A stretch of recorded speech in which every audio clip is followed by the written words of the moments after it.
Good morning and welcome to your first news bulletin right here on TV3. We are coming to you live from our studios at Adesawe Kanda. We are also streaming live on Facebook at TV3 Ghana. My name is Safwa Bwahine. To the headlines.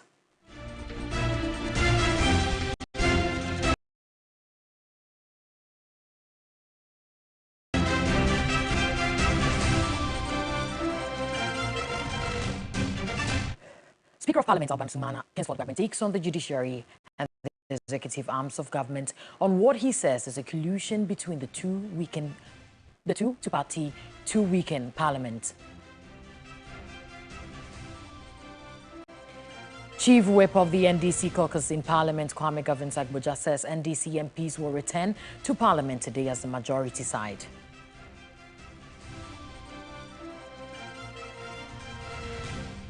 Also coming up, the Electoral Commission of Ghana has certified and presented to all political parties the final voters register 30 days to the December 7 elections. Details of this and many more coming up shortly. Please stay.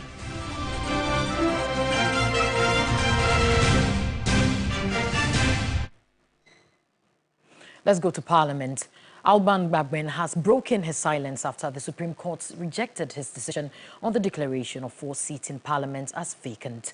Insisting on his stance, the Speaker accused the judiciary and executive arm of government of colluding to suppress Parliament.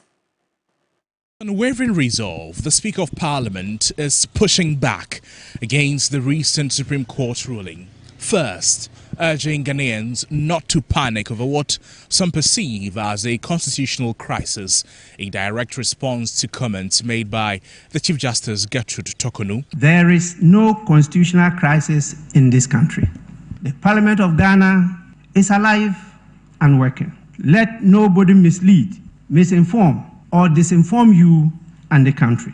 It has not been dissolved, prorogued, prohibited, suspended, or terminated. The Speaker underscored that democracy thrives on robust debate, but Parliament must not be undermined.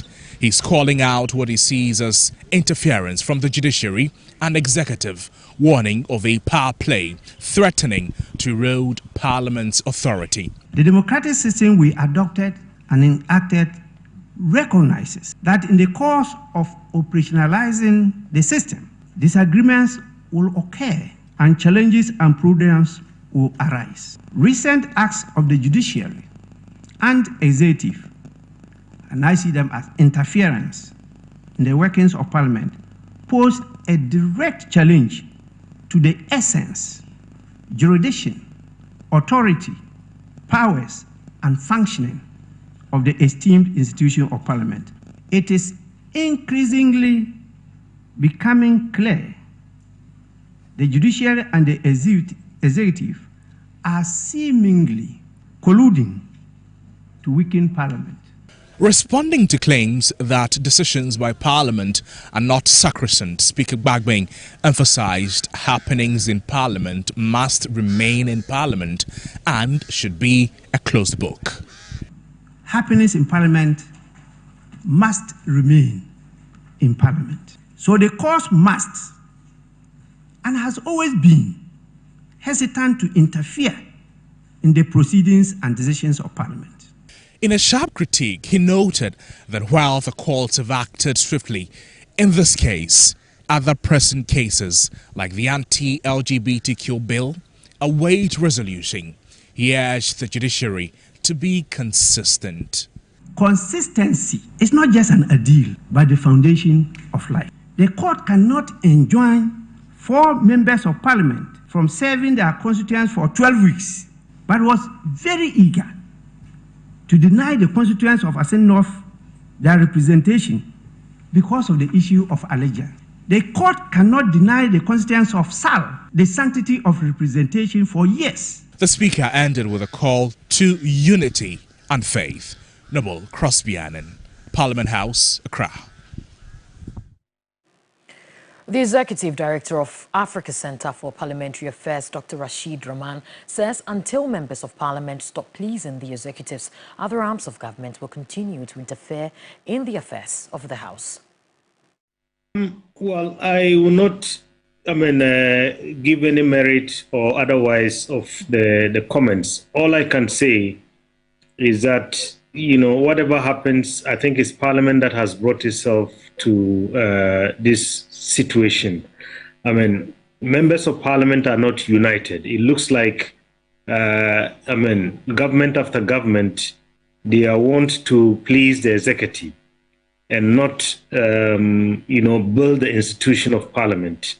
The one for Sal, I think, is a very fair criticism, because all of us have been worried that this, our 8th Parliament, is not properly constituted because some of our compatriots are not represented.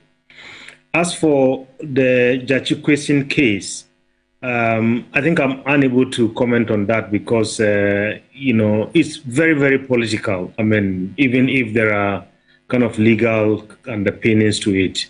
But Sal, yes, I think we expected the executive and the judiciary to have done something to get the people of Sal represented, but they did not. And we heard the judiciary saying if the 4 MPs are taken out of Parliament for the rest of the weeks left, those people they represent would not have any representation in Parliament. And I thought that, honestly, that was not fair to the people of Sal.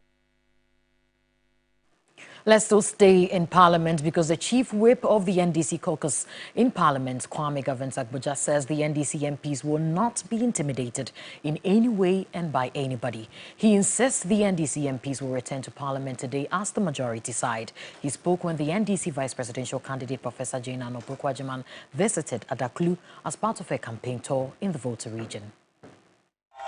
Not intend to be called minority leader in 2024, and that will not happen. I will be going to Parliament on Thursday as majority chief whip, and I'll come back as majority chief. Whoever doesn't like it can do whatever he or she likes.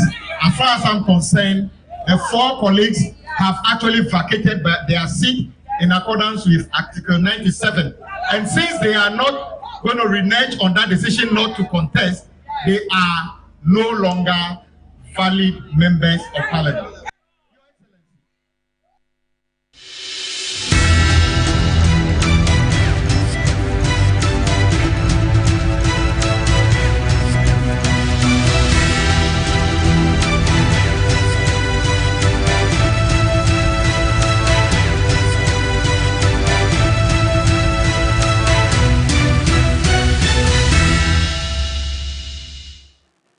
This is your Election Command Center, where we bring you all the credible news update in the world of politics. Let's go to the EC. The Electoral Commission insists that it is not obliged to present a summary of the certified voters register to political parties following a demand by the National Democratic Congress NDC after an IPAC meeting. George Queenan, my colleague, reports that the electoral body's meeting with various political parties and independent presidential candidates a month to the polls was fraught with high tempers, triggering the NDC to return the certified register to the EC until it makes available the summary statistics. What started as a presentation of certified voters register to the various political parties ended quite chaotic after the NDC sharply demanded a summary of the register. It took the EC more than 6 hours to get to work. After the wait, the EC chair, Jean Mensah, addressed the various political parties, insisting that the electoral body is not obliged to present a summary of the certified register and that it is still fit for purpose. But before that, let's hear from the Director of IT, Dr. Ya Oforeje. It takes time to be able to do that. And so we are unable to provide it to you now as we speak. Per what we are doing now and our assessment is going to take anywhere between 45 minutes to an hour to finish that process. Then we can then start generating the statistics for you.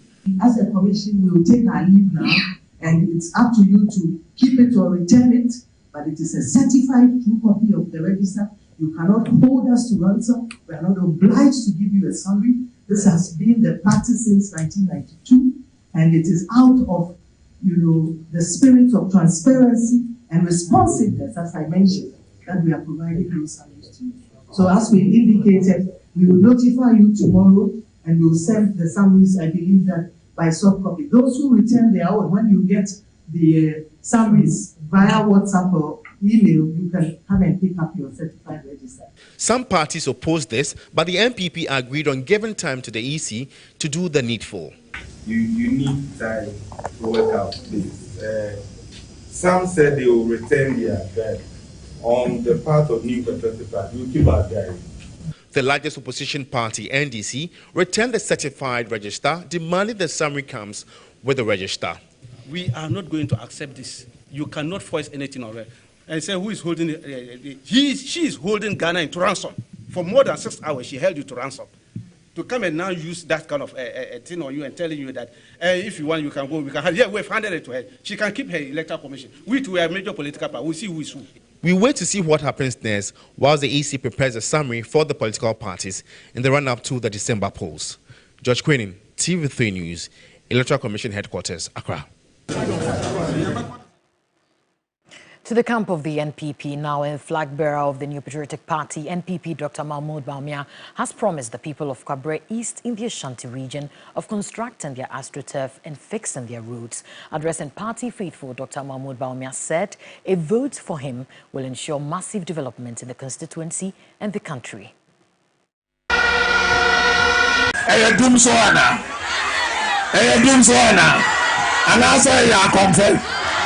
confirm. And I said, go get it. Ubi Sami said, Dr. Bawumia, Ishishebe no Riaba, let me have 33 different policies. 33 different policies. And then we have Labour, Ghana, and Puntu. 33. I said, doing so, guinea fowl or hens.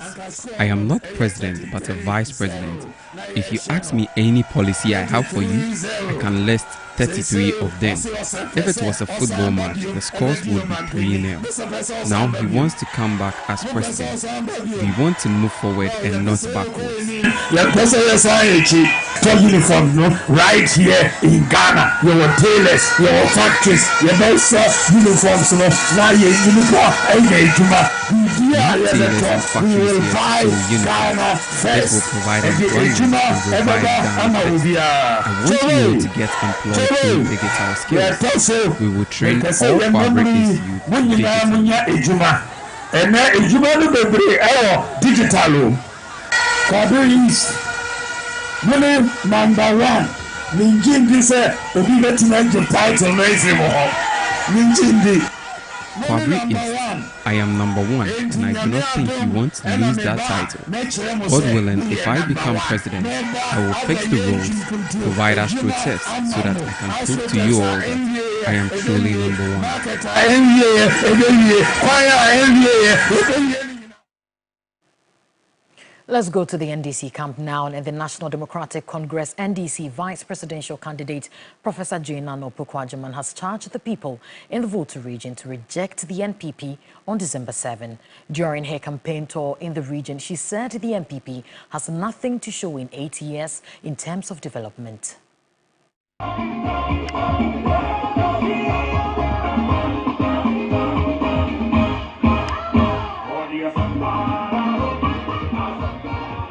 It's been 2 days of campaign in the Volta region, one of the strongholds of the NDC.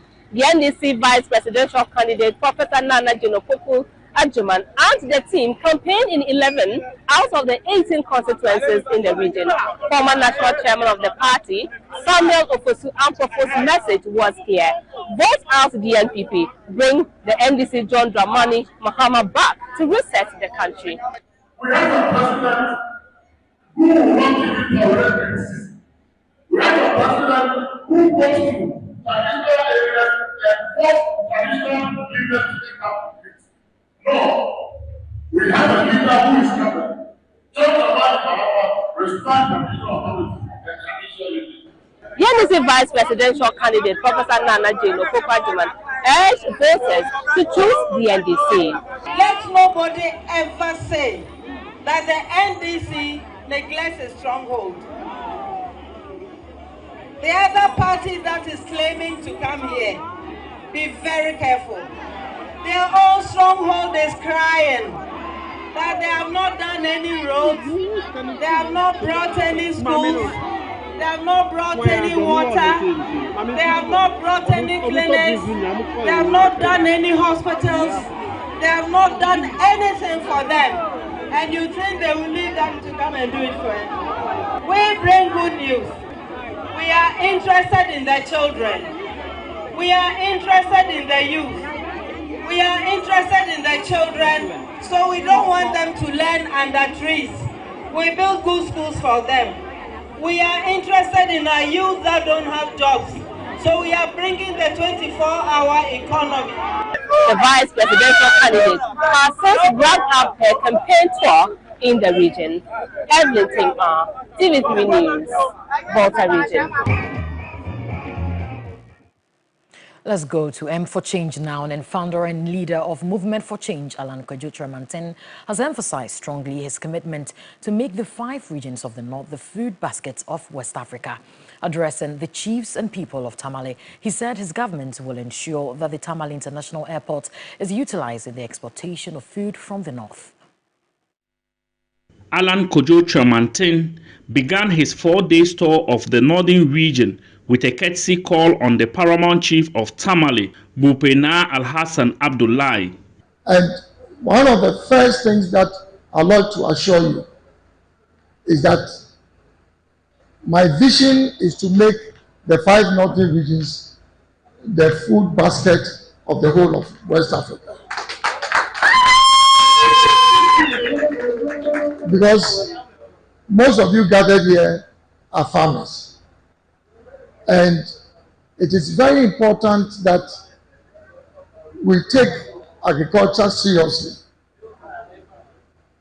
What I propose to do is that all the crops that you are cultivating, maize, millet, sorghum, rice, and also the tubers, we are going to build factories that will help you process all that you cultivate. On job creation, Mr. Chiremanten stressed that no child in Ghana will leave school without getting a job. We know that currently there are people who have left school 3 years, 4 years, 5 years, and still they are unable to find jobs. And as a leader, I can say in all humility that I've been talking about how to create jobs for a very long time. And if you help me to become president, I'll make sure that there is no child or young person in Ghana who will leave school and not be able to enter into a job. The paramount chief of Tamale, Bupena Alhassan Abdullahi, endorsed the candidature of Alan Kwadwo and assured him of his support.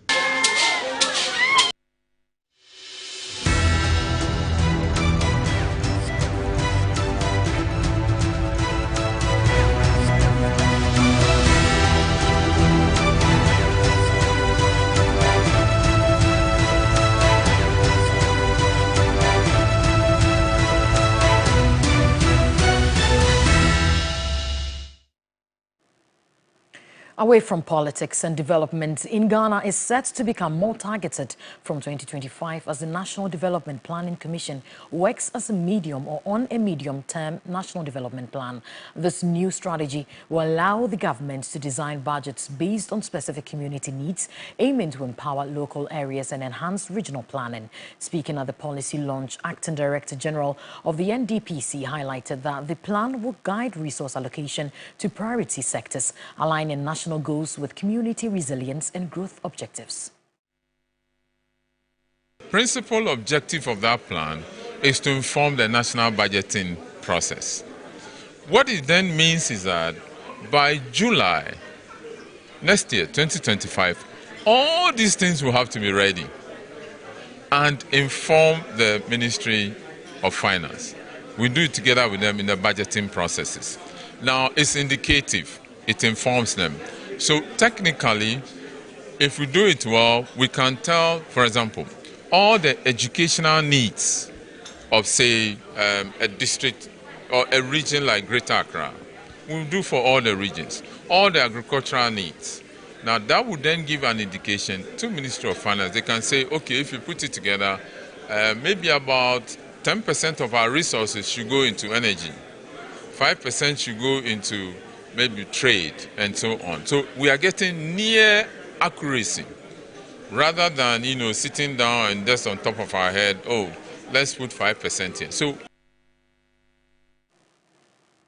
let's do some more stories. And Ghana's annual inflation rate increases to 22.1% in October, up from 21.5% in September, reducing chances of an interest rate cut later this month by the Bank of Ghana. According to government statistician Samuel Kobina-Enim, consumer prices rose sharply, driven by increases in food, housing, water, fuel, and transport costs.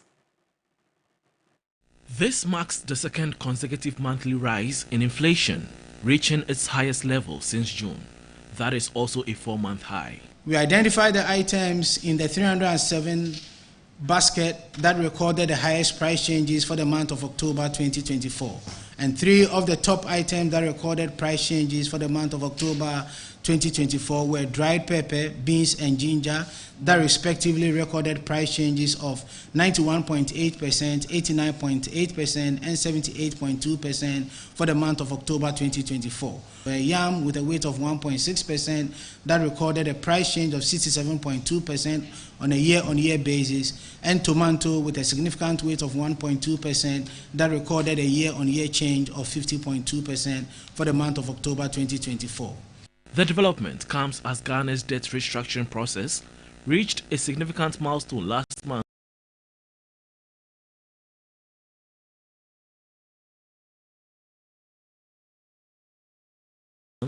with investors approving a major overhaul of $13 billion worth. A financial analyst, Patrick Abankwaba, fears the increase in inflation will reduce chances of interest rate cuts. Over the period, governor usually looks at the trend before he takes a step. So I'm projecting the governor of Bank of Ghana through MPC to maintain the current monetary policy rate and perhaps steady the hype in the rate for another month before a step will be taken to either reduce it or increase it further. So I think that looking at all indications, Bank of Ghana is likely to maintain the policy rate as it is. Monetary Policy Committee of the Central Bank is expected to meet for its next rate decision on November 25.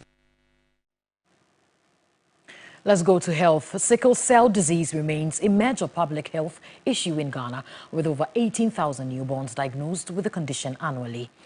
Stakeholders at the launch of the National Sickle Cell Strategy have expressed concern that there is little effort being made to prioritize newborn screening services in the country.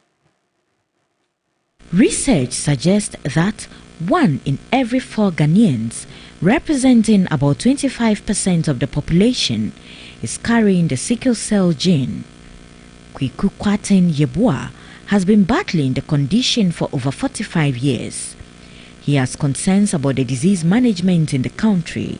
Living with sickle cell is not an easy thing at all. Government has done well to put us on the medication, which is the ibuprofen, which is mostly available on the National Health Insurance. But sometimes you don't get it. It's not stocked in our hospitals and it's stocked in private pharmacies, and so we are still having to pay for it. Kwiku is married with 3 children and wants the government to focus more on preventive measures.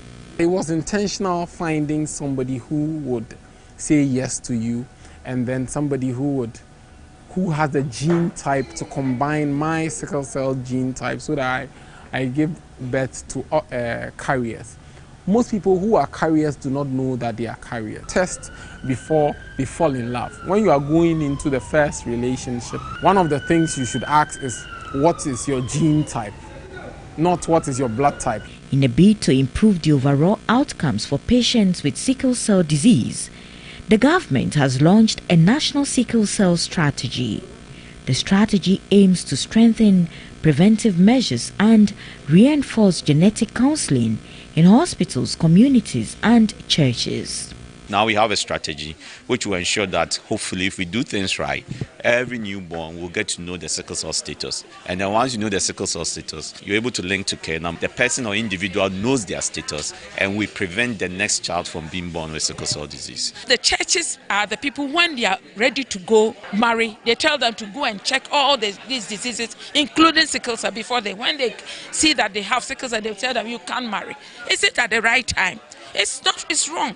If they are in love, they will marry and have the children and they will suffer. Technical advisor to the health minister, Dr. Darius Osei, entreated all stakeholders to align their interventions with the national strategy. Implementing these policies will require our continued collaboration, resource mobilization, a commitment to reaching every Ghanaian affected by sickle cell and vaccine preventable disease in Ghana. Sickle cell disease is a genetic disorder that affects hemoglobin production, causing red blood cells to become misshapen and break down. It affects approximately 20 million people worldwide and is the most common genetic disorder in Africa. That will be all for the news bulletin this morning. New Day continues right after the break. My name is Safwa Boyen. Do stay tuned for more and have a lovely day.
A vote for the MPP candidate in this 2024 election is a vote for a third term for Nana Akufo-Addo. Why they are desperate to break the 8 is to do a cover-up of the 8 years of atrocities that they have inflicted on Ghanaians.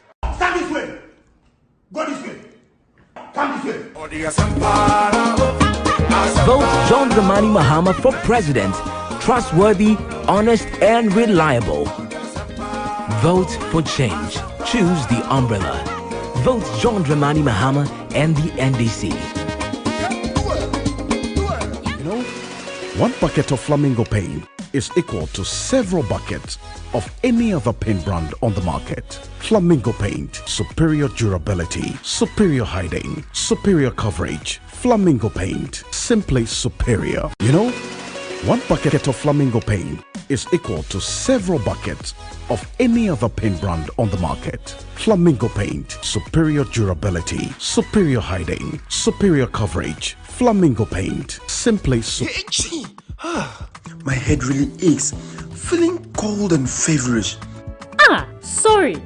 I know the solution to your problem. It is Procode. Procode? I bought some 3 days ago, but I'm not seeing any improvement. You can even have a look. Let me look at it. Ah, this is fake. Let's go to the drugstore. Please, we want Procode. No, not this. Oh, but this does the same work, and it's even far cheaper. No, we insist you give us Procode from Kojak. I don't understand why people give this fake Procode. And where they don't give the fake one, then they give you a similar one with a different name and tell you it works the same. But it is not so. The only Procode we know is from Kojak. If it's not Procode from Kojak, then we won't accept it. Wow! So this is the original Procode. It has the logo and Kojak boldly written on it. Yes, for quick and effective relief from headache, flu, nasal congestion and other feverish conditions, insist on Procode from Kojak. Procode, K-O-J-A-C-H. Procode. This advert is FDA approved. How do I? You'll ever taste. Hi, baby. Hi, Mom. Hope you're having fun at Granny's. Yeah, but Grandma doesn't have my favorite top chocolate spread. Hi, Mom. Mommy, please, I missed top chocolate spread on bread. Tasty too. Made just for you and me. Top choco, it's chocolate choco. It's chocolate choco. It's chocolate choco. Top choco, it's chocolate. Surprise children! Yay! It's chocolate choco. Taste of chocolate. This advert is FDA approved. Did you know that MSMEs drive 70% of Ghana's GDP and employ 85% of the workforce? But despite their impact, many still face challenges like access to credit and skills. Join GIZ for the Greater Accra Regional Network on Entrepreneurial Development and Employment Promotion Conference. This 2-day event themed Sustainable Solutions for Enterprise Development and Employment Promotion features workshops, expert talks, and success stories. Are you an MSME? Register today to showcase your business for free. Date 12th and 13th November 2024. Venue Kofi Ohene Kunedu Hall, UPSA Accra. Time 9:30 a.m. daily. Mark your calendar. This is your opportunity to connect, learn, and grow. For more information, call Bernice on 0244 311 409. Let's strengthen Ghana's MSMEs. Together, we build a stronger future. 5 million children have benefited from free SHS. Protect free SHS. Vote Dr. Baumia, #1 on the ballot. Your passion, your views unfiltered. No, he's lying. He has nothing to tell you. Anything AM does, then you go and claim the credit. Your emotions. Your frank, honest talk from the heart. Today, people die because of 300 cities that they cannot afford to buy medicine. What kind of medicine?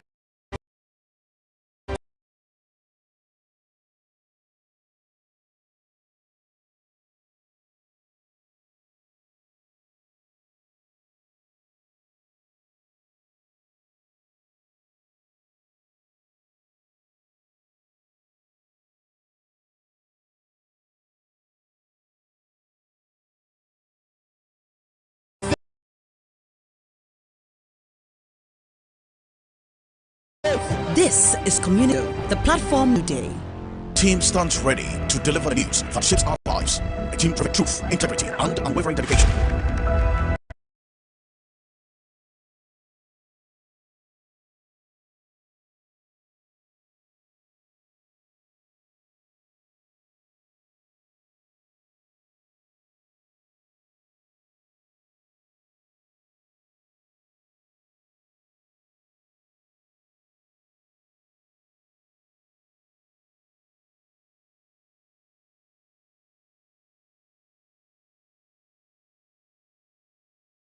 Sun rises, there is hope. While this hope lingers on, the citizens look up to the government, the economy, the national development agenda, and everything in between.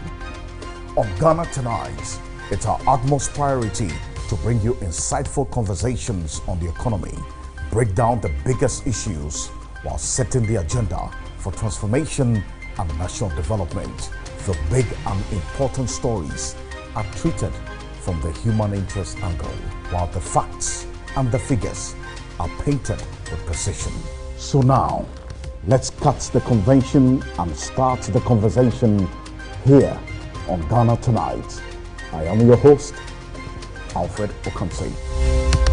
Ghana Tonight shows Monday to Friday at 10 p.m. on TV3. Brought to you by Flamingo Paint. Superior durability, superior hiding, superior coverage. Simply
the song going, and great position to say that despite it not being well today, I'll keep going on, and by tomorrow or the next day it will be possible for me to be successful. So song just to push all of us to persevere, and certainly it also means that we have to welcome you to the show. Great show as always, the #1 morning show on television as well as on stream across social media, right here beaming from our studios just close to the Jubilee House, TV3 Media General, Accra, Ghana, and to the world.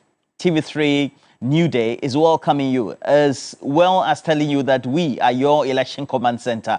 For all the money spent, you can do a lot of replenishment. So let's get the song going. Kim Palute's song. We have *439#, which is a regular short code when it comes to cash out. So what you need to do is to make sure that when it comes to the conversation, you are in a big position to say that Sika, money, ega, shika is very important. All right. So for you to get money credited into your mobile money account, make sure that you're part of it. The cash money woman is not here today, but don't worry. Convalescing, a bit under the weather.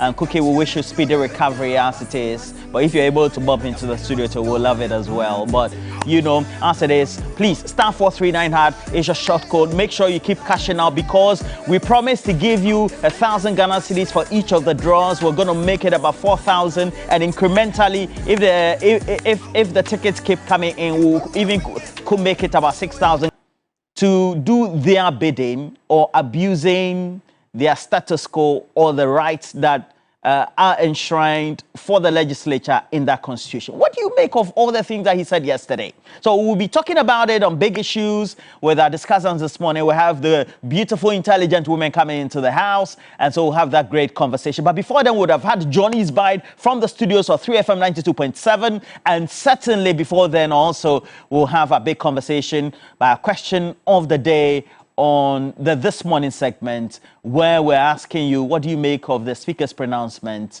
and whether you think that that's the right way to go? Because later today, from 10 o'clock, they are coming back into the House after that adjournment, synodine, and we'll get to see. How will they be seated? MPP, NDC, majority, minority, and going by the Speaker's pronouncement, look, we have to extend this. We have to go haywire like the last time we did. So make sure that you share the stream as well. And let's have some great conversation. As also you have star 439#, the cash out short code for you to win. Now, the This Morning segment.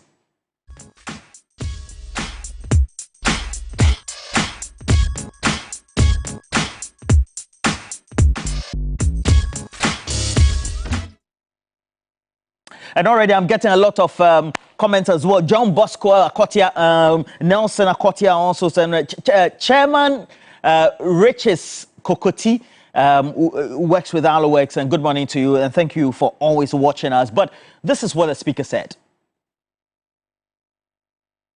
So he said, both the President and the judiciary have sinned against the Constitution and should seek the opportunity to confess and repent to be forgiven. Alban Bagbin, a long-standing member of Ghana's legislature, now turned Speaker of Parliament, holding that position as the Speaker of Parliament, following all the things that happened the last week. Now, he continues by saying the powers of the judiciary end where the business of Parliament begins. This means that proceedings in Parliament must remain within Parliament. I'm sure that Chairman Prosper will agree with this as well. And he continues by saying, it is becoming increasingly clear that the judiciary and the executive seem to be colluding to weaken Parliament. So what does it mean to you as a viewer? Parliament is elected and represent at its best the will of the people, legally and constitutionally structured and mandated to do so. There's no constitutional crisis in this country, he emphasizes. He again says the Parliament of Ghana is alive and functioning. As a result of that, we're asking you, what do you make of this? Because he says the Parliament is functioning. There's no constitutional crisis in Ghana. And you will know that the Chief Justice in that last court proceeding, just to make sure that that order is stayed, insists that there's a constitutional crisis in Ghana. Well, forget about the response from Thaddeus, who represented the Speaker in that court session. But at the end of the day, what do you make of the position of the Speaker on one hand, the pronouncement, and then also the ruling by the Supreme Court, led by the Chief Justice herself, the CJ Tokonu? And what do you think we should envisage? Your Election Command Center. We've opened the phone lines. Please make sure you join us this morning. Already we have our phone lines buzzing. And we have our first caller. Good morning to you. Where are you calling us from? And especially, what's your name? Yeah, my name is Joseph. I'm calling from Sabuba. Oh, Sabuba. Okay, please go ahead. What do you make of the Speaker's position? Because we know that, you know, ideally, the ruling from the Supreme Court should be obeyed. What do you think? If you look at what the Speaker did, it was just timely that he came out to do that. Because if you look at things like for some time now, judiciary has been interfering, and the judiciary has made itself look like the judiciary we used to know. They have lost that respect the judiciary used to have. Whenever even you are talking about the judiciary, you are afraid because that place there is no joke. Everything they do was based on law. But right now, it's like everything they do there is based on who appointed them or what they are trying to claim the judiciary system to favor to particular people, which is very worrying because that is the last resource everybody can rely on. We feel when the judiciary executive has a problem, it is the judiciary that has to come in and let everybody know, no, everybody should stop and let's follow the law. But now the law is no more there. I started seeing this the very day the judiciary said your birth test cannot be a proof of your nationality in Ghana. I lost hope in judiciary that particular moment. So the judiciary has to wake up. Because it's not only Ghana that has judiciary. Okay. Togo has, has, and all of them are playing according to the law. Why would we be playing according to somebody's interest or a particular arm of government interest? It's bad for the nation and it's bad for the future. They should wake up and redeem their image and redeem their respect. It's very important. That is why I have to call this morning. All right. Thank you very much. And you calling from Saboba, please, the phone lines are open as well. What do you make of? There have a number of the messages coming. Sherry Giovanni, regular watcher of TV3 NewDay, and also following us, says, it is an undeniable fact that we have separation of powers. But to claim and call out the executive and the judiciary of sinning against the constitution is unfair, he says. Now, Philip Abochi from Keta says, in fact, the speaker knows what he is doing. I don't think the Supreme Court has any moral right to intervene in the issues of Parliament. Today, there will be a showdown. Philip Abuchi, stubborn guy. Anyway, we have Mr. Alasan on the line. Bossu? Good morning, Sir. Charlie Bossu, where are you calling us from? I'm calling you from Tamale. Oh, Tamale, that's a bar. That's one. Okay. Please go ahead. What do you make of this? Do you think we are going to have a standoff between the Speaker as well as the Supreme Court following that ruling the last week? Actually, today in Parliament, I think there's going to be a showdown in Parliament today. Showdown? Yes. Why do you say that? For a while now, if you look at the Parliament, it seems the judiciary and the executive, they've turned the Parliament of Ghana as their playground. So if you look at the way they are behaving, they tend to behave, they use something in that prevents the other things that do not favor them. You will see they will come out and be criticizing against it. So which I think is not good for Ghana. Well, thank you very much. I think going forward, Mr. Speaker should stand on his feet and do that, I think. All right. Yeah. All right. Well, so we have more messages coming. Another regular watcher of TV3 NewDay is also on the line. Celestine. Hello. Good morning. Where are you calling us from, Celestine? I'm calling from Aflau. Aflau. Please go ahead. Yes. What do you make of the current position of the Speaker at that press conference yesterday? Yeah, the current state of the position of the Speaker is well stand. Really? To stand firm on the Constitution of Ghana. Because the way the NPP government is treating with the Ghanaians, we are not liking it. Because we are all in this country and the Constitution is ruling us. So the way it is formally, it should be like that. So the judiciary shouldn't change anything. The way it is, it should be like that. Because I'm a young lady, I'm thinking what is going on, what is going around. The women in position, what our mothers are doing. It's unfair. All right. It's unfair. I'm thinking the way when you are a lady, you want to go to a position and the big men ask of a favor and you have to do that favor before. I'm just as you have to do what favor? That they did, that's why they are doing this to we, the Ghanaian ladies and the Ghanaian generation. Tina, you have to do what favor?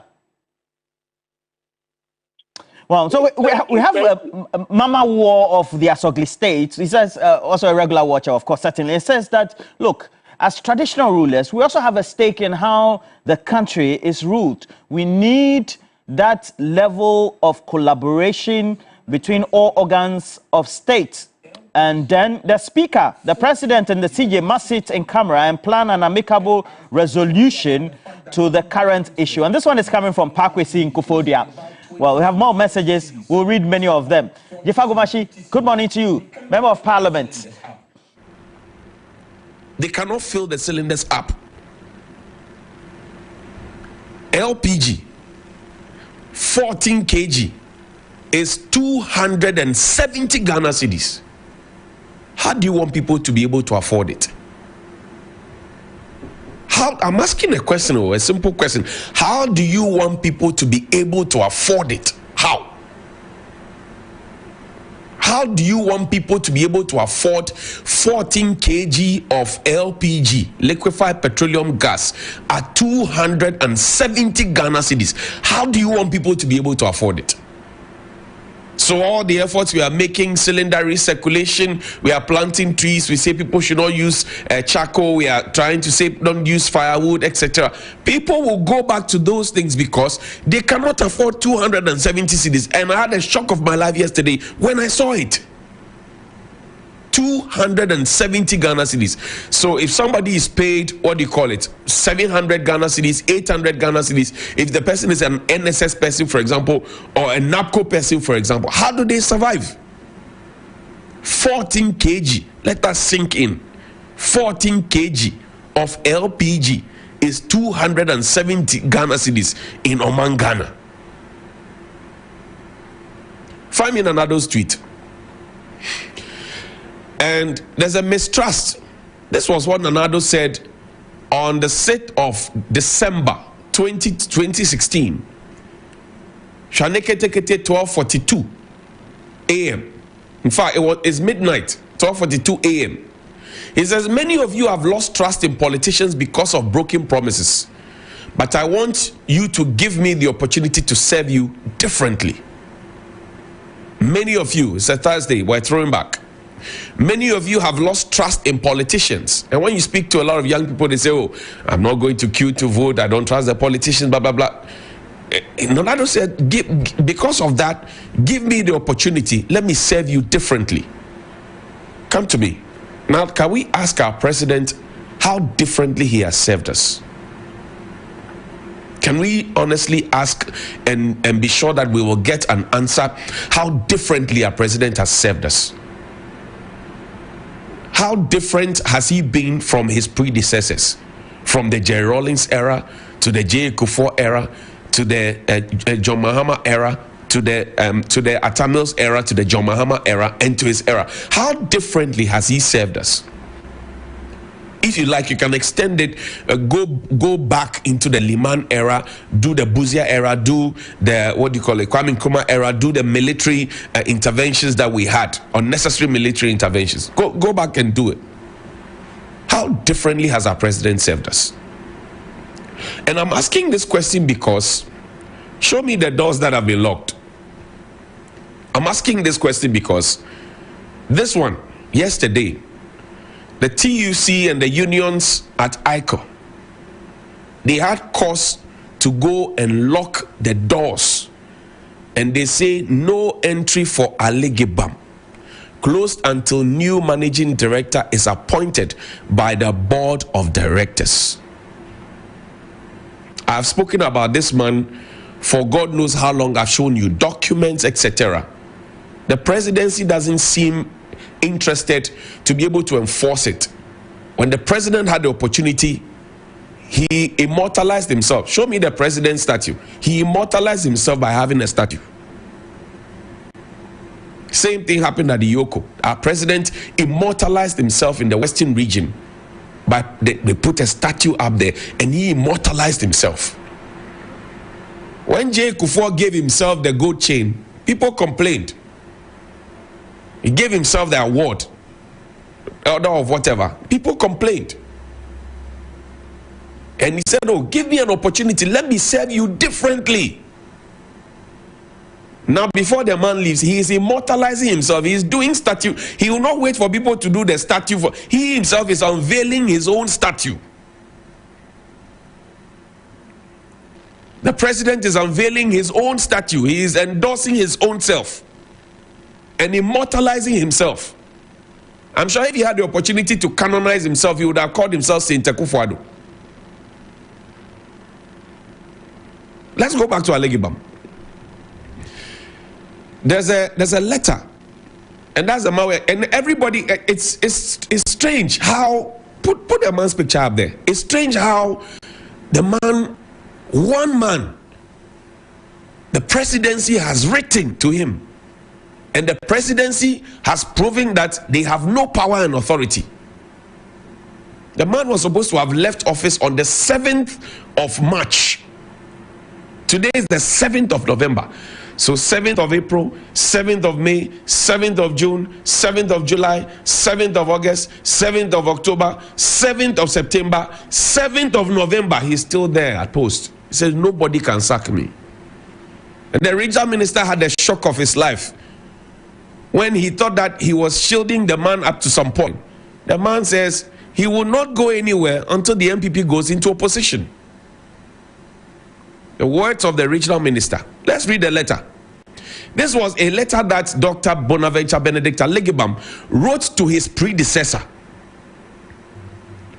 His predecessor was Mr. Sebastian K. Bajina, ICA Limited, PO Box 70, Tono, Navrongo. He wrote this letter on the 20th of January 2022.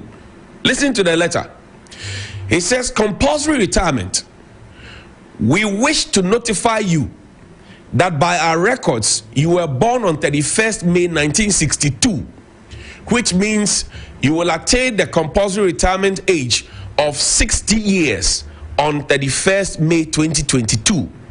You are therefore to hold yourself in readiness to proceed on retirement with effect from 31st May 2022.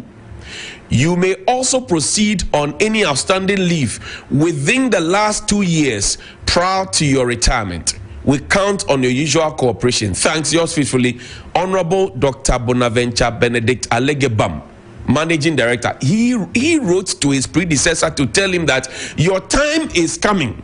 Your time will be due soon. So hold yourself in readiness. When your time is due, go away. And this Mr. Sebastian K. Bajina, he didn't stay a day more in office. He went away. So why is the same man who wrote and put an honorable title on himself, why is he refusing to go? Even after the presidency has written to him, after the Greek minister Brian Champon has written to him, after the regional minister who is the board chairman of ICO has written to him, after the HR has written to him, why is he not going? And the unions had a love letter to write to the presidency. Let's read it together. They wrote this not so long ago, a few days ago. A few days ago, they wrote reminding the presidency of what they themselves had put up there. General Agricultural Workers Union of the TUC. All right? They said that to the Honorable Regional Minister, Board Chairman, ICO, and to the Chief of Staff, and they are writing through the Regional Minister to the Chief of Staff. This is what they have written. Let's read it together for the benefit of those on radio. It says, Dear Sir, petition over Dr. Alegibam's refusal to hand over upon retirement from ICA Limited, despite the directive of your respected outfit, Office of the Chief of Staff, Office of the President. We refer to the letter of the Chief of Staff, Office of the President, dated September 12, 2024, with reference SCR/DA39/113/01/C in respect of the above matter. In the said letter, your respected outfit issued a directive to Dr. Benedict Bonaventure Alegibam to hand over his office immediately following his retirement on March 7, 2024. It will be recalled that similar letters from the Human Resource Officer of ICO, Madam Agatha Akurugu, the Minister for Agriculture, Honorable Brian Champong, and the former Regional Minister for the Upper East Region, Honorable Stephen Yakubu, have all been ignored by Dr. Alegbam. Madam, following your directive, the Upper East Regional Minister has made frantic efforts to get Dr. Alegbam to hand over the office by the end of October 2024, all to no avail. It has therefore become abundantly clear to the whole world that Dr. Alegbam does not respect any authority and the laws of Ghana. What is shocking is that he has shown gross disrespect to even the office of Chief of Staff and by extension office of the President. In the light of the above, among many other issues, the General Agricultural Workers Union of the TUC, in collaboration with the Ghana Trades Union Congress, have resolved as follows. 1. That with immediate effect, the union and workers of ICO shall cease recognizing Dr. Alegbam as managing director of ICO. Hence, instructions issued by him shall be disregarded with the impunity it deserves. That Dr. Alegbam shall not be allowed every entry and access to the office of the managing director with immediate effect. The office of the MD shall be cordoned off, and any keys thereto shall be handed over to appropriate authority for safekeeping. Only a managing director authorized by the board shall be allowed access to the office of the managing director. This is to ensure sanity and preserve the sanctity of the office. 3.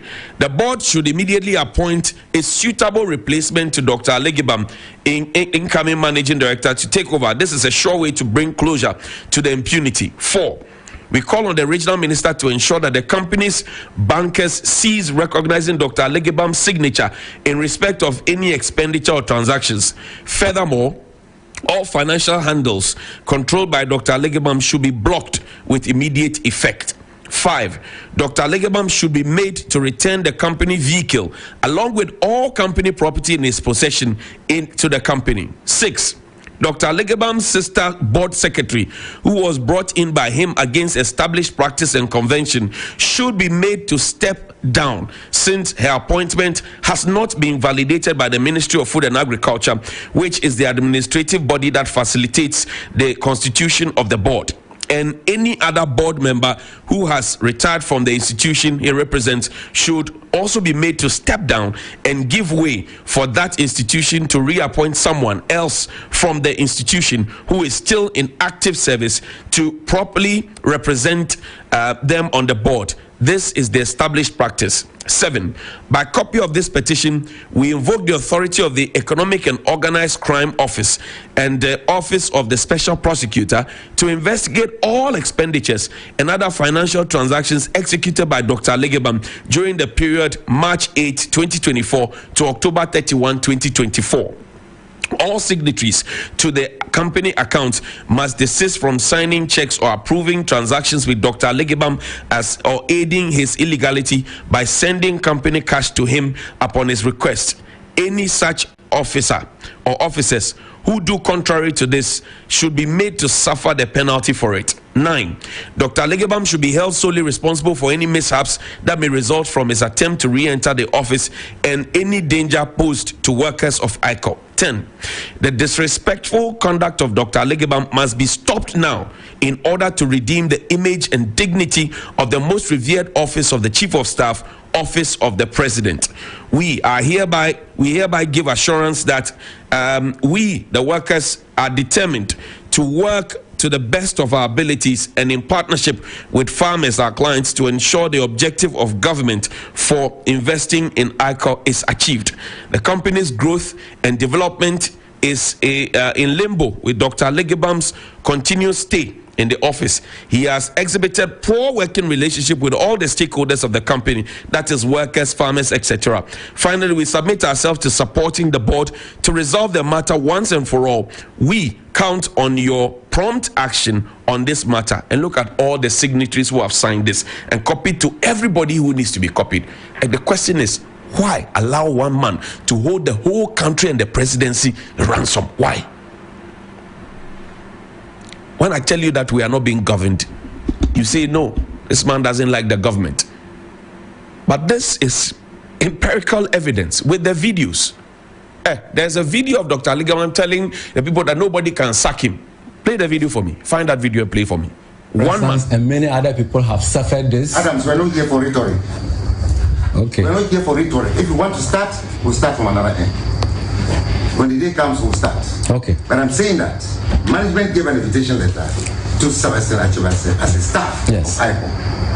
If Sebastian Achebase felt that he needs to come here with people, it will be communicated to management. To be considered, not to be considered. We cannot have this intrusion into this meeting. So please leave. I think Sebastian came and introduced the gentleman feels threatened. He feels threatened. He feels threatened. There should be. No, he said so. Hold on. That's why he said so. He failed not. He's not here. He can talk for himself. So Andy, Adams, stop using words you cannot substantiate. He said it. You heard it from him. It is not anybody's words. If he feels threatened, yes, let him sit here alone and say it. Why do you want him alone? Management invited me. The best in the morning is on 92.7. Sunrise on 3FM. They're not safe. Coming here. Yes. Good. Alone. Alone. Yes. Now you're communicating this to us. Once you're not safe in the premises of ICON, management will take a decision. No, he didn't say that. ICON, don't misquote him. He didn't say so. The management morning is on 92.7. Sunrise on 3FM. No, I'm not your colleague. But the truth is that let's even raise this issue. Now that you are saying that he should have come alone. The fact is that the documents we have, you are not even supposed to be in this meeting. You are on retirement. You are on retirement. Yes. Okay. That is the fact. Okay, sir. Yes. You are my employer.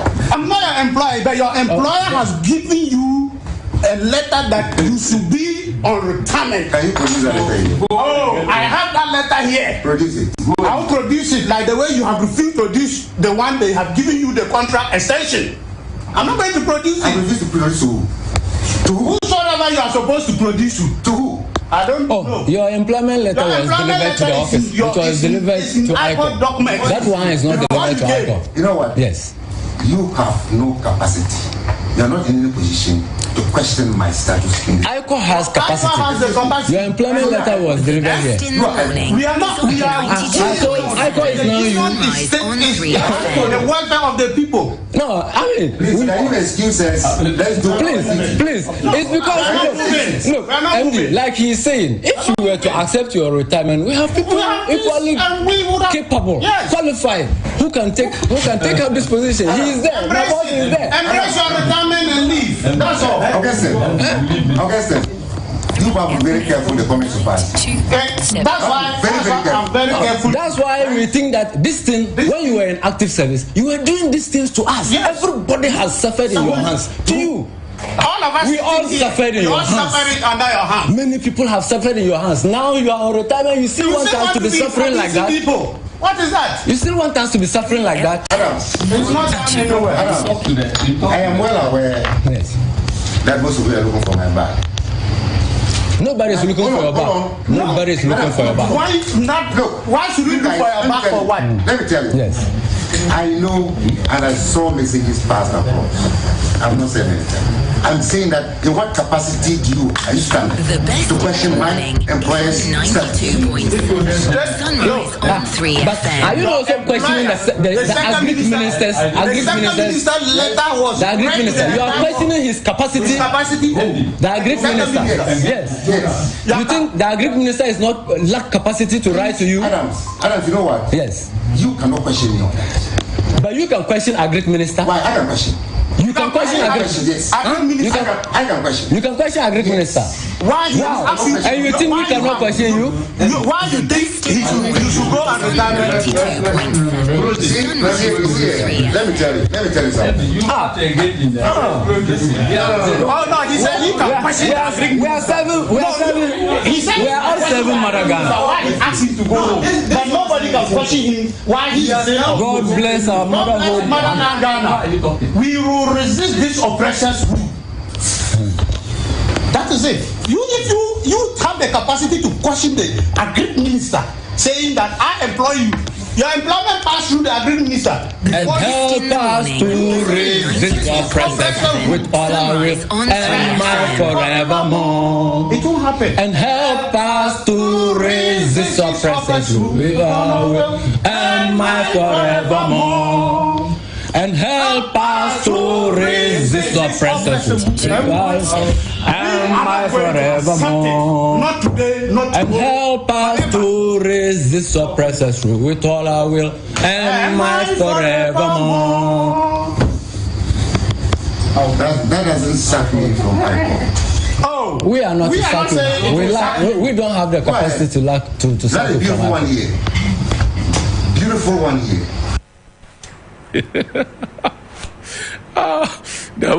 The man said the anthem has fallen inside water. It will not sack him from the office. Can you imagine? One man has boldly demonstrated to us over and over again.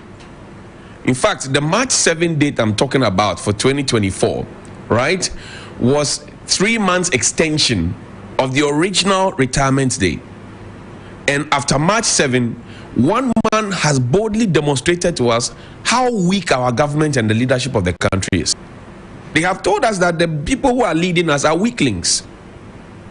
One man has demonstrated to the whole country, whether by disregarding the letter from the presidency or the agric ministry or from the HR or from the regional manager who is the board chairman, just one man has told us that we are being led by weak people, weaklings. One man, just one man. You heard him in the tape. I am not manufacturing that. One man says, our president down to the last man, they are weak, weaklings leading us. One man has demonstrated. Show the living legend. There's a living legend in Equatorial Guinea, but this is our own living legend. One man, he has shown the whole country that we are being led by weak people. That a letter from the presidency to say leave the office immediately can be so disregarded. He had to take the unions to take their destiny into their hands, to lock the door, and to write to say they will not recognize one man or one person. One man has shown us that we have weak leadership. Our leadership in this country is very, very weak. The letter came from no less a place, the presidency. And one man is able to demonstrate to all of us that, look, you have been led by weak people. What more is there to say? Because if I say everything now, what will I say tomorrow? So we will meet tomorrow. But in the meantime, copy this number and call me 055-924-2717 and 055-691-0154. 055-924-2717 and 055-691-0154.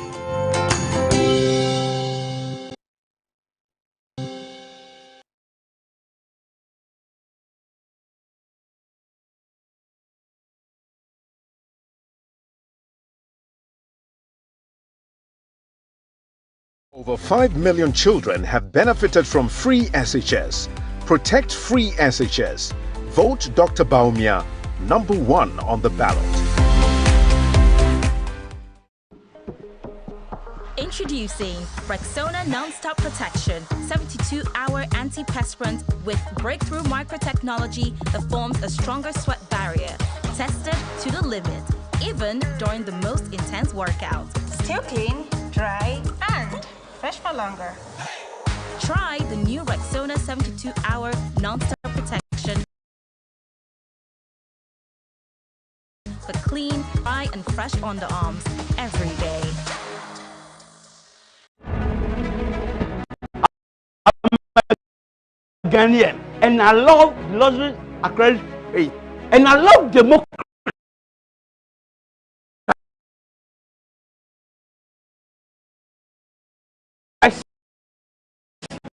December 7th, Ghana is voting. Only peace. Peace, I give it to you all. I love Ghana. Peaceful election, before, during, and after. Peace to everybody. This message brought to you from bloody acrylic paint. We all have that one friend. Always by your side for the big moments and ready to assist. He's always got his eye on the prize and his heart in the right place. Where would he be without without our BFF. This season, enjoy all 380 Premier League games with your BFF GoTV. Upgrade or reconnect to GoTV Super Plus for the discounted price of just 265 cedis today. GoTV, love it.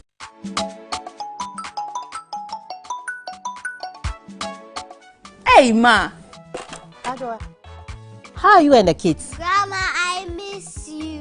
Is that a Pia? Didn't she go to school? Oh no, she's just recovering from malaria. You see why I don't like to come and visit? Oh Ma, now we have the new treated nets for every room. Are you serious? Yes, even your room has the new treated nets. Adwa, then you'll be seeing us soon. Yeah, now I sleep under my new treated net every night. Are you serious?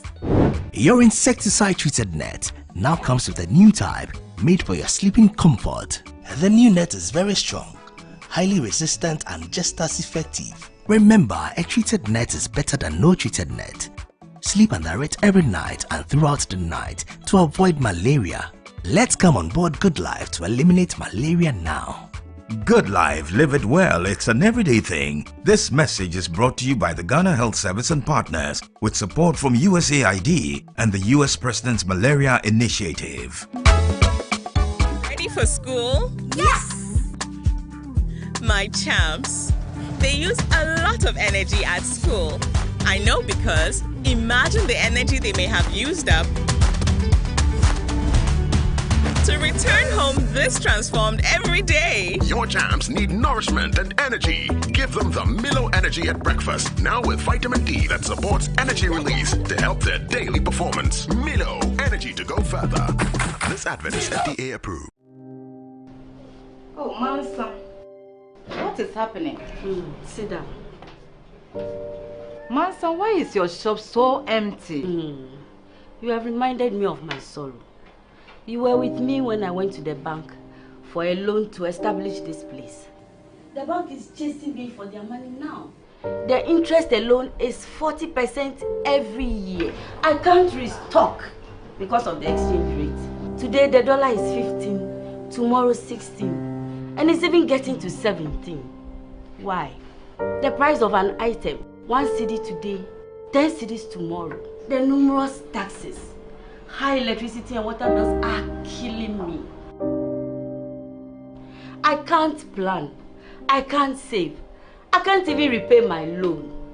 All my capital is gone. Oh! Who will save me out of my misery? It's okay. I'm suffering. Where is help? Vote for change. Vote for John Mahama and the NDC. Africa, oh, yeah. Africa, Africa, Africa, Africa. Are you ready for an unforgettable African night on Mentor? This Sunday, November 10th, 2024 at 8 p.m., we're celebrating the vibrant and diverse music of Africa.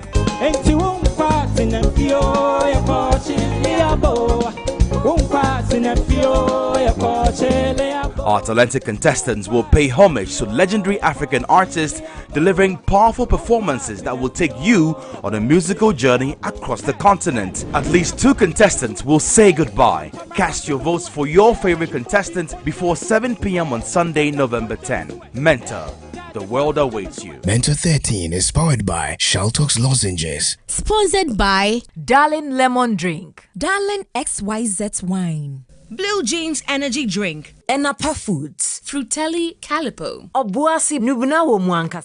It's a man with a female bestie. Red flag or green flag? Who is no? Make her disappear. Like, make her disappear out of his life. Like, she's gonna be gone.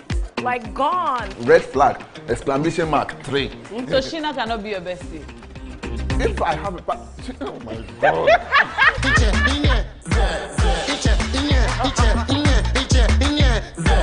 Are you bent on straight? As a full human, I am straight. And that's as a human, I am straight.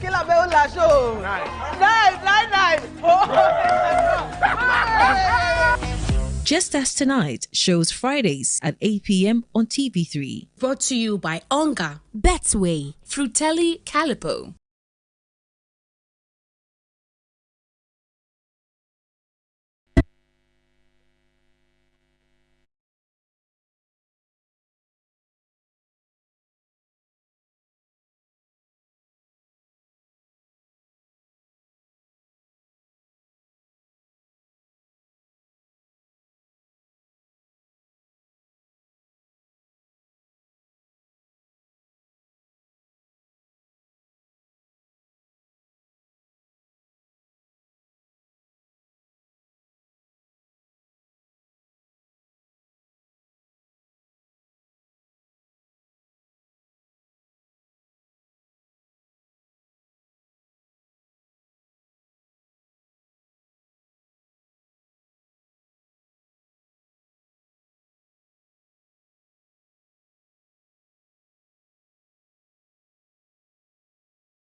And we hope that you did enjoy that edition of Johnny's Bite. You can get them on stream, 3FM 92.7 across social media as well. And then also when it comes to us, please make sure that you also get the best of the content for big issues on TV3NewDay. We are your election command center. We have approximately about 31 days. 30 days to the election, depend on the day you want to do the counting. 30 days, 31 days, 30 days. All right. So as your election command center, what we have done is to make sure that we are in a position to implement our annual long year plan. So we started with a number of content creation and even went to the communities with community manifesto. And many of you will bear witness, myself, we had Irama helping us out, also in the Western region, Evans Inkum in the Ashanti, in the Bono regions as well. But the beautiful, intelligent young ladies who help us do this show, Na Shoko, Bella Mundi, Cookie Tea, all of them bringing to you community manifesto. You'll find many of these outline inserts that have been trending over the last couple of months across social media. TV3 Ghana always available for you. If you're watching us, we have to say thank you for joining us once again. It's a delight to always have you. And I have a number of people who have joined us on social media. And so we'll do the acknowledgement. John Bosco Akoti has already joined us. We're grateful. Osebon Su, who is joining us from Kumasi. We're grateful. And all lovely viewers, we say that we're here to talk about many other relevant issues. We have cash out. It goes with the short code *439#. We are building up to the mega jackpot, which is tomorrow. For the last 3 weeks, and this week will be the 4th week. We've always chosen option 8 on Fridays. Today you're choosing option 2, TV3. And with *439#. When we do the draws, you get money credited into your money, mobile money account. So 1,000 Ghana cedis, 2,000 Ghana cedis going to about 4 people. So we're sharing about 10,000 cedis today. We want to encourage you to, as many times as possible, increase the number of tickets because it enables us to also give you more. And tomorrow, when you choose that option 8 for the mega jackpot, you're going to win 10,000 Ghana cedis. Last week, we gave it to about 8 people. 2 weeks ago, it was for 6 people. So 40,000, 30,000 going out to many people. Today, we're here to talk about whether we have an impasse or not, or a disagreement between Parliament on one hand, led by the Speaker of Parliament, Alban Gbagbeng, and then, of course, the judiciary, following that ruling by the Supreme Court. And we know that the Chief Justice sat or presided over that ruling as well. And as Parliament reconvenes, do we have a constitutional crisis or we don't? And what you make of the Speaker's own press conference yesterday, helping us with the discussion this morning with the DMB It Is Possible team, the long-standing campaign. They've been going crisscrossing the country. Dr. Ikria Amwakon here. How are you?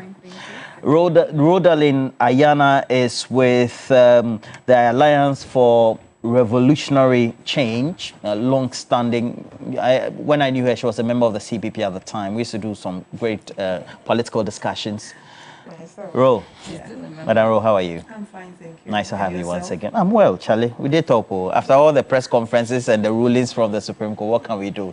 And then also the U.S. election also coming in. Trump. Yeah, I know, right? You can make commentary on them when we can. Trump, yeah, we all like Trump. And then Adobia Kekeli, Awo Adobia Kekeli, the beautiful, intelligent Awo Adobia Kekeli. So, good morning to you, Awo. Good morning, dear. Great. I'm doing well yourself. Charlie, looking beautiful as always. Thank you. Who braided your hair? Which area? I went to Katamandu. Katamandu. Yes. Local Strangely, area. I just bought the hair and I said, which one did you buy? Amina? Because Amina is low cost. No. This is Ultra. Ultra. Yes. Ultra is low cost. Yeah. You have experience. Our experience. You know things. That is the this is not proper human. It's not human hair. Yeah, so. You know, when you're around women, so like Cookie, Bella Mundi, and there, you know, and now where is Bella? Bella is away on leave, formal leave. It's a formal leave, and Cookie too is a bit under the weather today. Nah, Shoko is off today. Okay, don't worry. I'll give you the number so you keep calling. Fantastic. Oh, Shaibu Muhammad, you've also joined us. Money need money.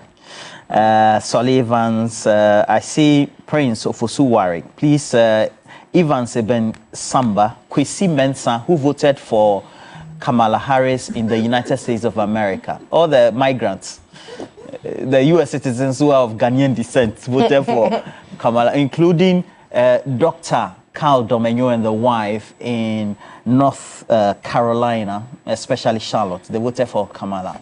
They lost. Oh. Don't worry, we are with you. And then Ania Jantua as well. You almost forgot me. Yeah. Oh, no. Yeah. I was leaving the best for last. The icing on the cake. You see, the icing on the cake. Please make sure you share the story. Let's have some great conversations, and then let's know what you think about our conversations today. But let's start with the speaker and end at the court. No constitutional crisis in this country. The Parliament of Ghana is alive and working. Let nobody mislead, misinform, or disinform you and the country.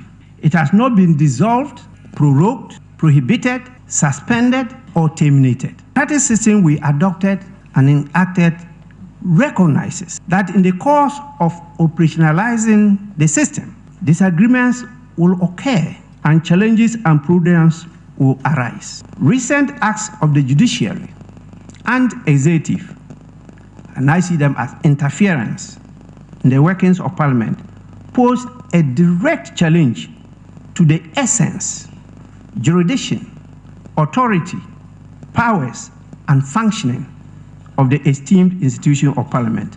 It is increasingly becoming clear the judiciary and the executive are seemingly colluding to weaken Parliament.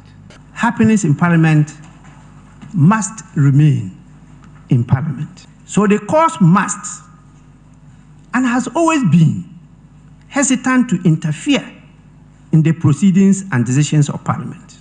Happiness in Parliament must remain in Parliament. So the court must, and has always been, hesitant to interfere in the proceedings and decisions of Parliament.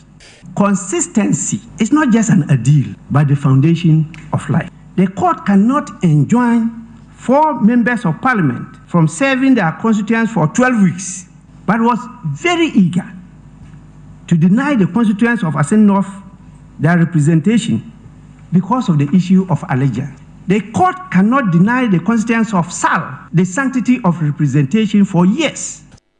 This is a constitutional crisis. We are living in a country where the parliament is not sitting. What is going on?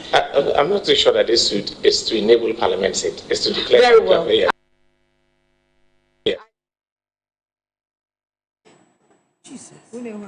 Well, so we're here, but Dr. Makun, what do you make of all this? The speaker coming in, what do you make of this? Of the Speaker's press conference? Yes, especially coming on the back of this ruling by the Supreme Court.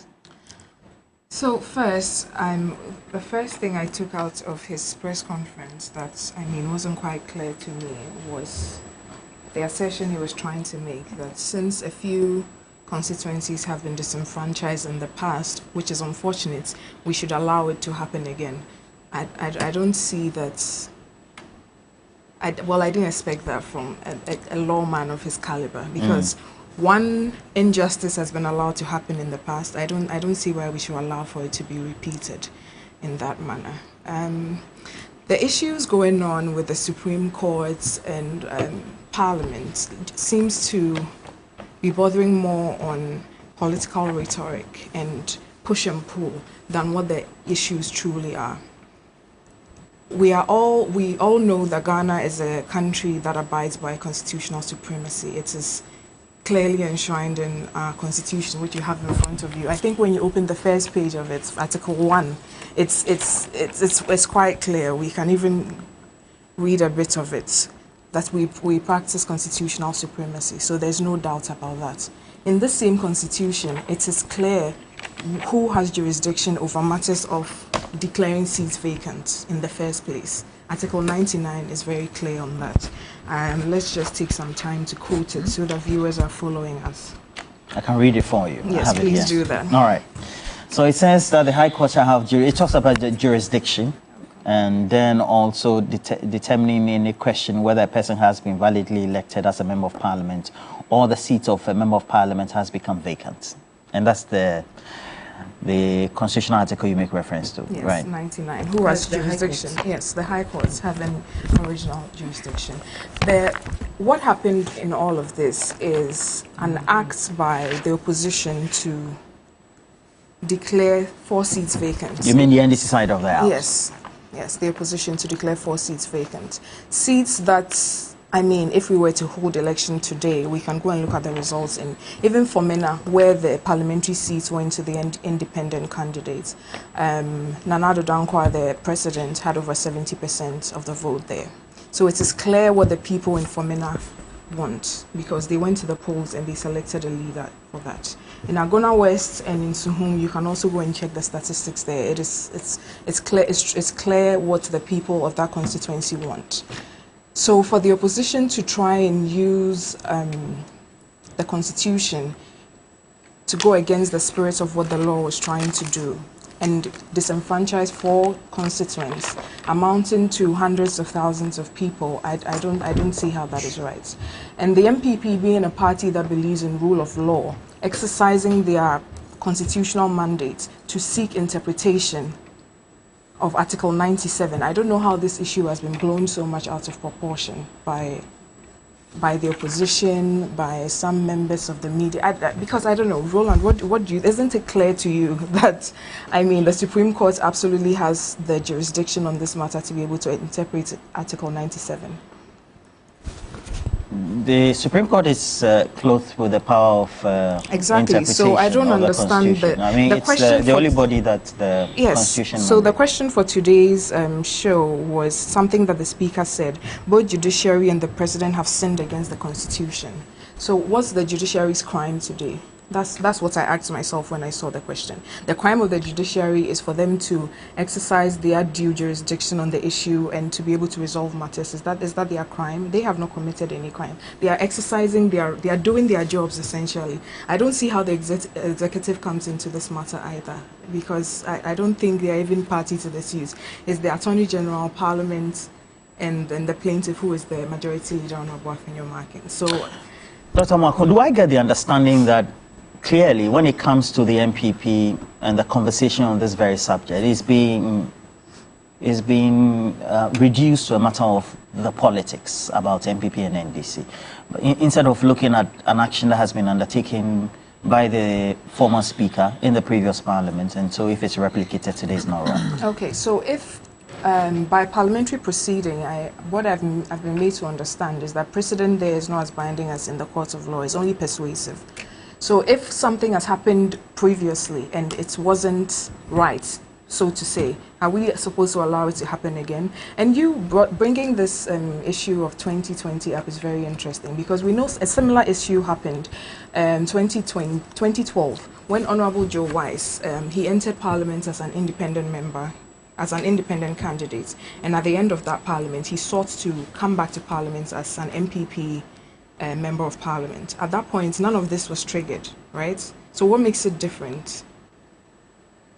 What makes this situation different now? Why is all of this happening?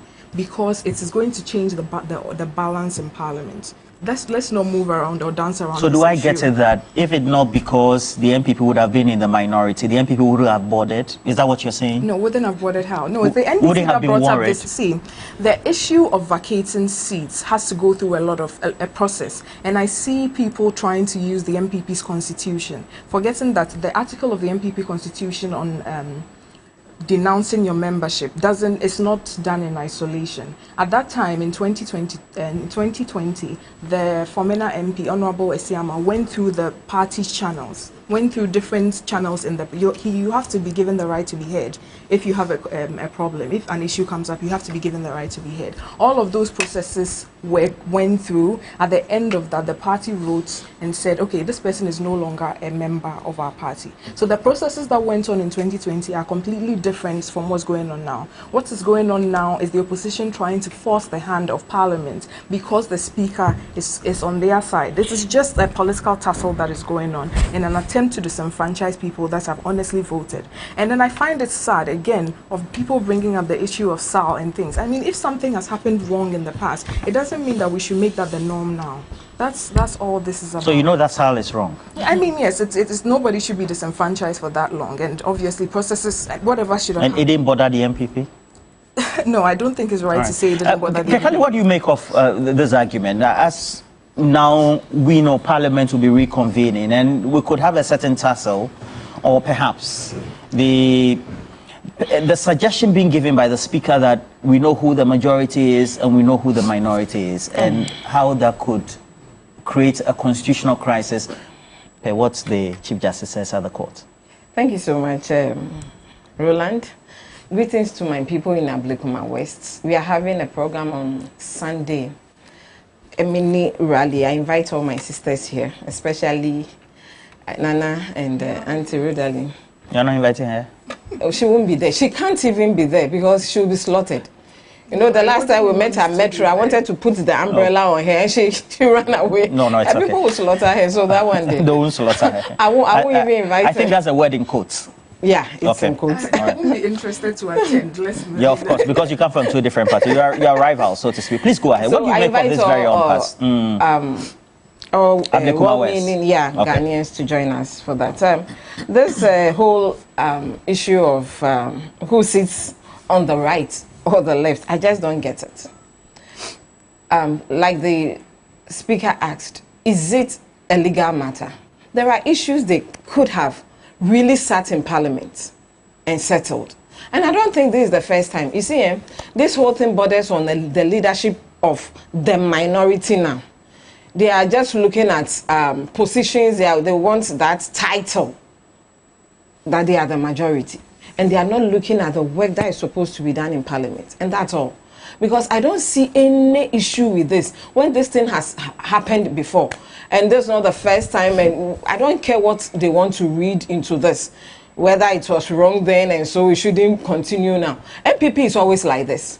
When there's an issue that favors them, then they want to go back to the past, bring up the past, and NDC did this and NDC did that. But today, because it's not in their favor, they are saying that the past was wrong, so we shouldn't visit it. We are going to visit it.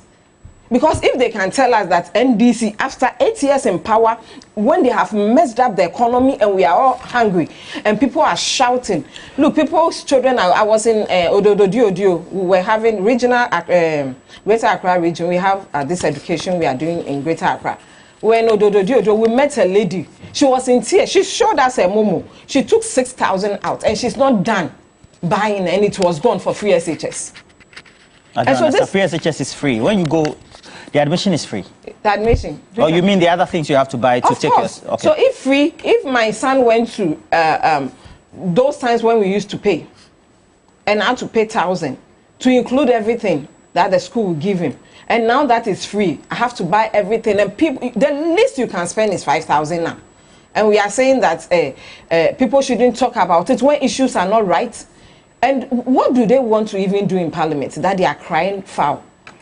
They are crying wolf. That we will not come because you have taken us. Which seat are they talking about? We are the majority now. The NDC is the majority now in Parliament. And there's no two ways about that. We don't have to fight over this issue. It's unfortunate when people want to be arrogant, forgetting their responsibilities. Why people voted for them to be in Parliament, led by their minority leader now, who wants to take up that position, wants to, the title is more important to him. That day when they went to Parliament, and the Speaker, because they couldn't take any decision, had to adjourn Parliament. What happened? He didn't even have the numbers because his own people realized that they were in the wrong. And so they went campaigning. They decided not to even come at all because they didn't want him to come waste their time in Parliament when they have a lot of, because they are losing, they are losing their seats in their constituencies. So they have to We haven't held the election yet. Oh, and most of them are losing. My brother, we are politicians. We know what's on the ground. And they themselves know. That's why they didn't follow. How many people followed Markins to Parliament that day? They were not up to 50. And the NDC was in Parliament to work. You said you have a business to do. And where were you in Parliament? And we have Supreme Court who has double standards. We take things to Sal's case. How many years has Sal been in the courts? But this one, they took it in the morning. By 4 o'clock in the afternoon, there was a ruling on it. Sitting arrangement, is it the Supreme Court or is it the court who tells Parliament what to do? We have 3 arms of government in this country. We have the executive, we have the judiciary, we have the legislation. Legislature. The legislature. And you are telling me that you from the other side come and tell me what I should do in my home. But like that people telling the NDC which candidate. But the reality is that the constitution mandates the Supreme Court when it comes to the issues of interpreting the constitution. Which one are they interpreting? Who sits on the right and who sits on the left? Is that what they are going to interpret? Please, the Supreme Court, we have pending things. Is the LGBT whatever thing? LGBT, the human family values bill. How many months? Is it not there? Is Sal not there? How many years now? You have denied the people of Sal for 4 good years representation, and you think that one is so normal, nobody should talk about it. And this one, people want title. We are the majority, and they can go bend the lagoon for all that we care, because we have. They should go and bend the lagoon. We don't care. They can carry their chairs and go and sit on the rooftop and shout. Madam Ro, but Ghanaians have seen that they are so irresponsible and arrogant. Madam Ro, at the heart of this conversation is the narrative that we need a more reconciliatory tone in Parliament, and that the Speaker's position currently also sets the pace for some level of animosity. Going by all the things that have happened, what do you make of that? Good morning, Ghana. Morning. Good morning to all our viewers. Good morning to our flag bearer, Mr. Alan Tremating, who is in the north. I wish you well. He's currently in the north. Yes. He was in Accra, I think, just a few days ago. On Saturday we had a beautiful time in Accra. Wow. Yes, and it's going well. Okay. Yes. Speaker, Parliament, and Supreme Court judges and Chief Justice. For the last couple of weeks, that's what's been trending, so to speak. And I forgot to congratulate Trump. President Trump, you're welcome. Anyway, so Roland, first and foremost, the Speaker didn't disappoint. No, I wasn't disappointed at all. You sure? No, I wasn't. I wasn't disappointed at all. I mean, Bagbin was on course. You see, we have a constitution, and inside that constitution, everyone has been given a role to play. The constitution has oversight responsibilities over the executive, the legislature, and the judiciary. This is all from the constitution. And each one has been given a particular role to play. So take it that our constitution has given us some form of a chart, a work chart, given to everybody. A guideline. A guideline. So, if within that constitution something comes up, we are told that if we don't understand, we go to the Supreme Court for interpretation. But here is a situation where the constitution has a wording that is easy for every Ghanaian to understand. And somehow, someone in Parliament decides that they don't or he doesn't understand. I just listened to the portion where it said High Courts. Why didn't Afenyon Markins go to the High Court first before jumping straight to the Supreme Court? With the Sal issue, it was taken to the Supreme Court and we're told to go back to the High Courts. So what was so pressing about this whole issue? And when I listened to Speaker, I got this impression that a lot of us do not know the workings of Parliament. So we were educated yesterday that Speaker had nothing to do with who is majority, who is minority. That is left to the people in the House to decide. Someone came up with an issue. This has happened before. Some people have left their party and are going independent. Speaker does his checks. In those checks, he finds out that truly there is a pool of the EC has brought out a poll, and their names, notice of poll, and their faces and names are there. And he also knows that in the Constitution, worded that if you, that is 97 G and H, it goes that if you should cross carpets or change parties, you forfeit your chair in Parliament. Then we go back to the various political parties. In the NPP manifesto and constitution, they have it. So do we. So does NDC. You get me? I mean, doctor cannot sit here and say that it doesn't hold.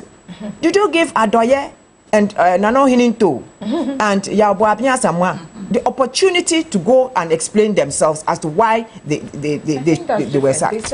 Why is that important? It is important because we want to bring out an issue that once you leave the party or you go out there and be seen to be representing something else but the MPP, you are kicked out. It's not automatic. It is automatic. So you're saying that the morality and the intent of it alone should have guided the party. Exactly, should have guided and the not party. the issues of the law. Not the issues of the law. This is a convention that is there, and it's something that everybody knows. It's even part of their constitution. Let me finish. Anyway. Let me finish. When I finish, you said you were saying that it wasn't supposed to be that way because they are still representatives of constituencies. The people of South never even got the opportunity at all to vote. And I am very sure that the framers of the Constitution were right in their thinking to say that everybody, every Ghanaian must have the right to vote and to be voted for.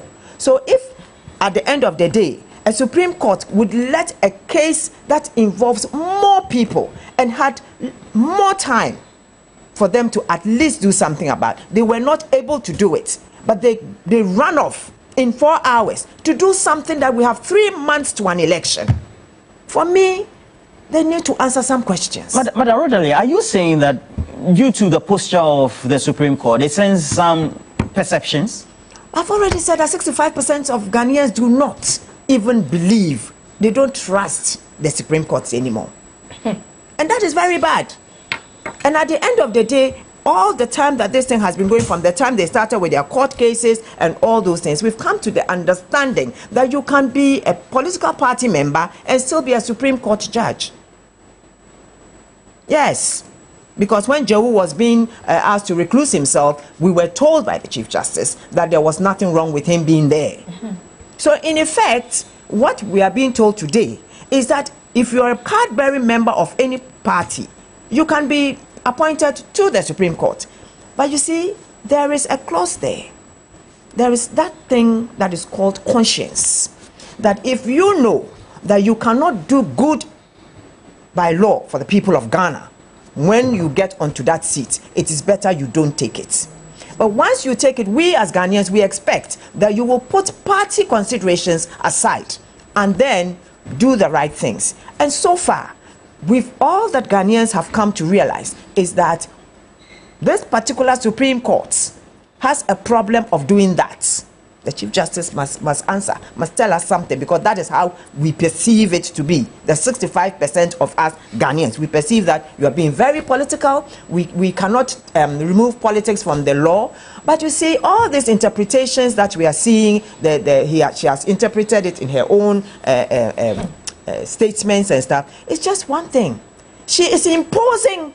She's imposing. Oh. But she's a Chief Justice. Yeah, that's what I'm saying. She's imposing her thoughts, her law. That's her understanding by reconstructing everything else.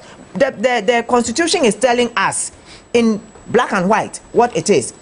You understand it differently. I understand it differently. She is also imposing her thoughts on us to accept it.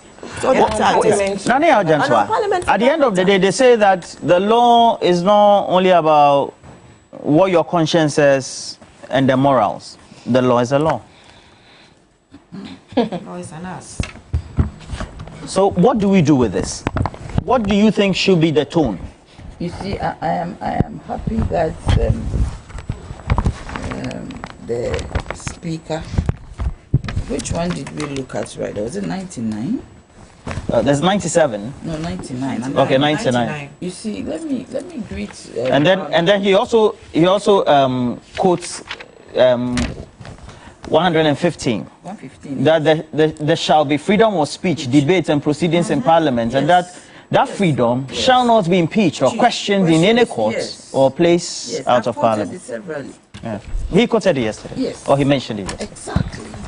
Let me say good morning to everybody. Good morning to Ghana. Good morning to His Excellency John Dramani Mahama. Good morning to His Excellency. He was an ambassador, so His Excellency Alan Chiamating, and my flag bearer, Anafem Pomasafo. And I doff my hat out to Right Honorable Bagby. You see, this kind of courage. Sure. You think that's what he should be doing? Yes, it should be exhibited. All of us should have that kind of courage to stand up to the kind of subjugation that we are going through in this country. And yesterday I saw Bagby will not let it go if it's wrong. And I doff my hat out to him. You see, yesterday when Kamala Harris was giving his speech. Her speech? Sorry, her speech. I have Trump in my mind. Giving her speech, she said, in this country, we owe our loyalty not to a president, not to a party, but to a constitution. Simple. That is the supreme law of the land. That dictates what we do in this country, in every country. And yesterday, Right Honorable Bagby said that their duty as Parliament is to protect, preserve, uphold the Constitution of Ghana. But he's been criticized. By whom? Whoever wants the jury is out there. Whoever wants to the Chief Justice, the Supreme Court has made an order. They can criticize him for all that he cares. He has done the right thing. He has been bold. If all of us were bold like the way he is, we wouldn't be where we are today. We will not be going through what we are going through in this country. I am very sure he said without any doubt that to be a majority is not about where you sit. It's about numbers, and I have said it so many times. I am happy that he said it's about where you sit. And he said that even the system that we have today, it's archaic. It is old. It is colloquial. And that in other jurisdictions is opposition and government. And I have said it severally, that what is happening in Parliament should be opposition and government. It's got nothing to do with majorities about numbers. If I have 10 pebbles, you have 15 pebbles, who has more? Majority just means more. But because the MPP lost the seats because of their incompetence and arrogance, they lost seats and they got to where they are. Now they are fighting over what is not theirs. They mistreated their own. They mistreated their constituents and they lost. And they continue doing that, and now we have this crisis on our hands. If they hadn't done what they did to Morrison, to Suhum, and I heard the Suhum man is going to win this election. He will. Well, are you a poster now? I'm there. I'm from there. Good morning, Margot. My sister Margot. Margot lost the father. So my condolences, to her. She is in Suhum.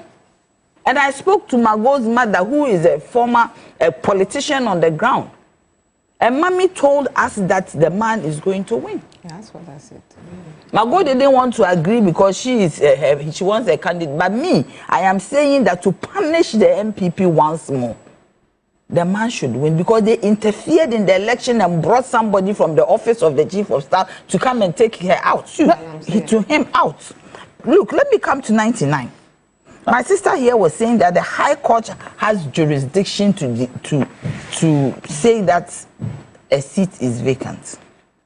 Listen to this. You see, this is about adjudication. I'm not a lawyer, but this is about adjudication. The High Court shall have jurisdiction to hear and determine any question whether. So it is rather the MPP that was wrong. Their leader was wrong to go straight to the Supreme Court. It is 99. It said the High Court shall have jurisdiction to hear and determine. Hear and determine means that there is a litigation, there is a question. So they will hear to know whether a seat is vacant or not. They do not say that a seat is vacant. They will hear. And when they hear, I come before the High Court, and when they hear, then they will determine whether under the circumstances it is vacant. The High Court does not leave their jurisdiction to go into another jurisdiction of independence to say that your seat is vacant. It is not done because there is separation of powers. So internally, the head of that place, that power, would determine and say that there is a vacant seat, and let me use all the constitution, all the orders therein. And then back being used 97. You see, a person aggrieved. Listen to me. 99(2).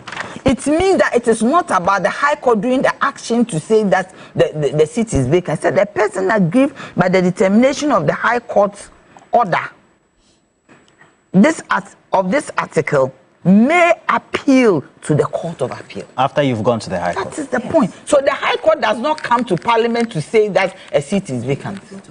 But if the Speaker declares that a seat is vacant, then you go to the High Court for a hearing and a determination. You go before the court. So I think that's where they should have gone. That is where everybody says that is where they should have gone. But they do not determine, because you see, even a class 1 student would know that Article 97 is categorical, G and H. So you agree with the Speaker who says that at that press conference, and this is the quote, he says, a court cannot enjoin 4 members of Parliament from serving their constituent for 4 weeks, but was very eager to deny the constituents of Asenoff, and says that in determining whether a seat is vacant or not, it is not the court that does that. It is not the court. So you agree with the Speaker? I do agree with the Speaker. So it is the Speaker who... The jury is out there. The Speaker is trying... MPP jury. It's trying to sound divisive. It's not trying to sound divisive. He's being a speaker, he's being bold, and he's a lawyer. Are you sure? Yes, Backben is not a small boy. Who's jury? Backben could be the Chief Justice of this country. A small girl. Backben could be the Chief Justice of this country if he didn't go the political way. Backben has been around for a long time. He's an astute lawyer, and Backben that knows what he's doing. Nobody should just rubbish Backben because he's NDC. Because the person is NDC. Backben is an astute lawyer. Backben knows what he's doing. You think that if he doesn't know what he's doing, he will do a press conference? The point is that this is a constitution which is superior to any party, which is superior to any human being. Kamala Harris has said it, which is superior to any president or any party. The MPP won't. Yes, the Constitution of the Republic of Ghana has stated categorically in 97G that if you ever move and join any other party or you become independent, you forfeit your right to be there. All political parties have done this, have taken this out of the Constitution and embedded in their Constitution. In the Constitution of the MPP, it is categorical. It said automatic. That if you join any party, if you become independent, it is automatic. I don't understand. So you are saying that they are behaving in a double standard way? Of course. Yeah. They are behaving because... You can't say that. I can say the MPP has the experience and it's one of the 2 leading political parties of Ghana. They are not showing the experience. They are not showing the experience. They are behaving like some little boys in school. They are not showing the experience, because when you experience, you leave class 1, class 2, class 3, class 5, you go to form 5. In our case, do 6th form. Immediately you go to first year university, then your parents know that you are okay. That is why they leave you and you go and walk around university without anybody looking at you. My dear, Backben has said it. I think that we should move on. And they should determine in the Parliament what it is, what they want to do. And let's all leave them alone. If MPP happens, the MPP becomes they are not even majority. 137 is equal. But they have a majority side because they don't have a majority side. The independent candidate who became the member of Parliament decided when you go to EC, the notice of poll that came in 2020, What was put in front of Former MP? Independent. Independent. And I believe when you go into the books of the EC, you have a 137, a 137 plus an independent. Why you've changed your position? Plus an independent. Period. There is nothing else. And yesterday, Right Honorable Bagman said it. He said there's a 137, 137. Parliament is divided into two. That is why it is called a hung parliament. All right. Dr. Mwako, moving away from all this and looking at the politics of it, are key considerations that have been read into the statement of the Speaker of Parliament. Yesterday, he did say that I recognize the fact that connected political and governance implications have not been addressed and sufficiently so to the national discourse. Meaning that he says that other means could be used to resolve the issues. He even adds that there seems to be a seemingly clear or becoming clear that the executive and the judiciary are colluding to weaken Parliament. On the corridors of the MPP, what do you make of the statement? Okay, so before I come to that, but let me just quickly give a one line on that, and then I would address a few things that were said, and I'll come back to that. It has become something that the NDC always does, to throw stones at the judiciary when things don't go their way. A lot of things have been said here with interpretation of the law that, I mean, I can't think far.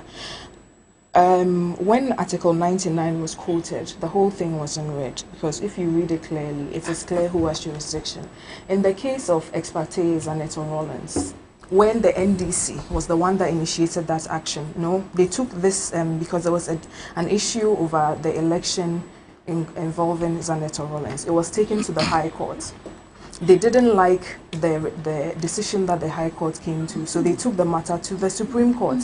What did the Supreme Court say at that point? That the High Court wasn't even supposed to address that matter. That when it comes to matters of constitutional interpretation, the remit lies solely in the bosom of the Supreme Court. It is clear as day in Article 130. Because we don't have so much time, I am not going to quote it, but everybody knows it is clear as day who has the authority to interpret that. It was also said on here that the wording of Article 97 is clear, and so there's no need for that adjudication of the Supreme Court to be done, which is also absolutely wrong, because there's also precedent that exists for that in ex parte Akosa, where it also says that even when there's a possibility that a little divergent meaning can be placed on an article of the Constitution, you have every right to go and seek interpretation. So what the MPP is about and what the MPP does is our supreme belief in the rule of law.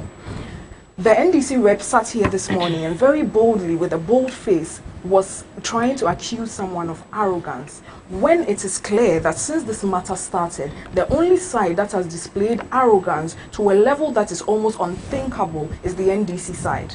Numerous people in the NDC have come out to say they would not... I don't understand. It was a speaker who... No, let me land. They've come out to say they would not follow the orders of the Supreme Court when the Supreme Court made issued the stay against the Speaker's ruling. It's so many leading members of the NDC have come to say, even somebody made a tweet that they would have to come and see how they will get them to Parliament or something. So if we are talking about arrogance of the law, it is clear who exhibits arrogance of the law.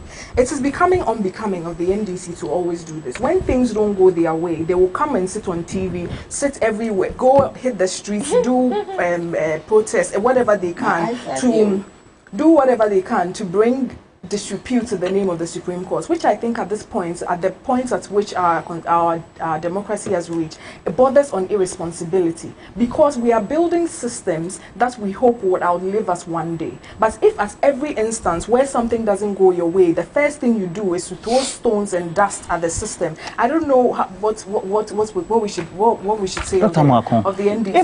If that is the position that you hold, and I believe that would be the position of the MPP, does it mean that what is in the MPP's constitution, as I said earlier, is not a principle that the MPP believes in? No, it's not right to say it's not a principle that the MPP believes in. One thing. What's the principal position of the MPP on such matters? We hold.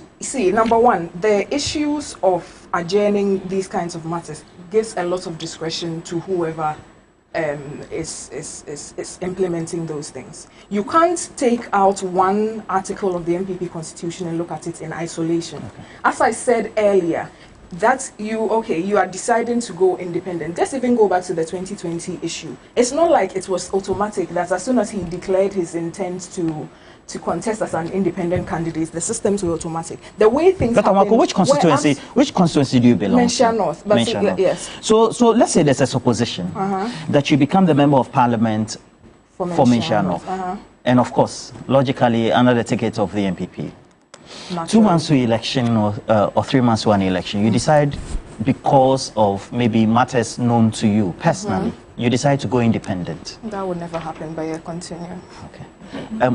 How do you think, or what do you think should be the treatment of you by the party? It is clear what the treatment of me should be by the party. Which I was explaining. You can't just say it is automatic. And everybody here and everyone on the outside is trying to take for themselves the duty to adjudicate matters within the NPP. We have our internal ways of adjudicating matters where we would try and use discourse and dialogue to be able to come to a conclusion. When all this fails, then yes, we come out and say that you've been sacked from the party. These processes haven't come to one end. Then the opposition jumps up to try and do all of this and they are the ones fighting for opposition. That's what happened. Yes, we've been the majority for over 7 years. You think it's only the last 3 months that you are the ones seeking to be majority leader, which you usurped for only for 2 days. You are trying to usurp a majority for 2 days. And I already sat here and told you about the election results in Fomena, the election results in Agona West, the election results in Suhum. Are we sitting here and telling me that the NDC is going to pick any of those seats? It is the wildest dream they would ever have. You are not picking any of those seats. CPP, I don't even remember the last time you had a seat, so you are not going to. You don't even come in this matter. So what is all of this about? And there's an issue. There's an issue. You need a vote. There's an issue. No, please. There's an issue. No, you don't have a seat in the parliament. How is that an insult? No, I'm not taking it back. I am not taking it back. It's okay. Please, the three of you, please, no.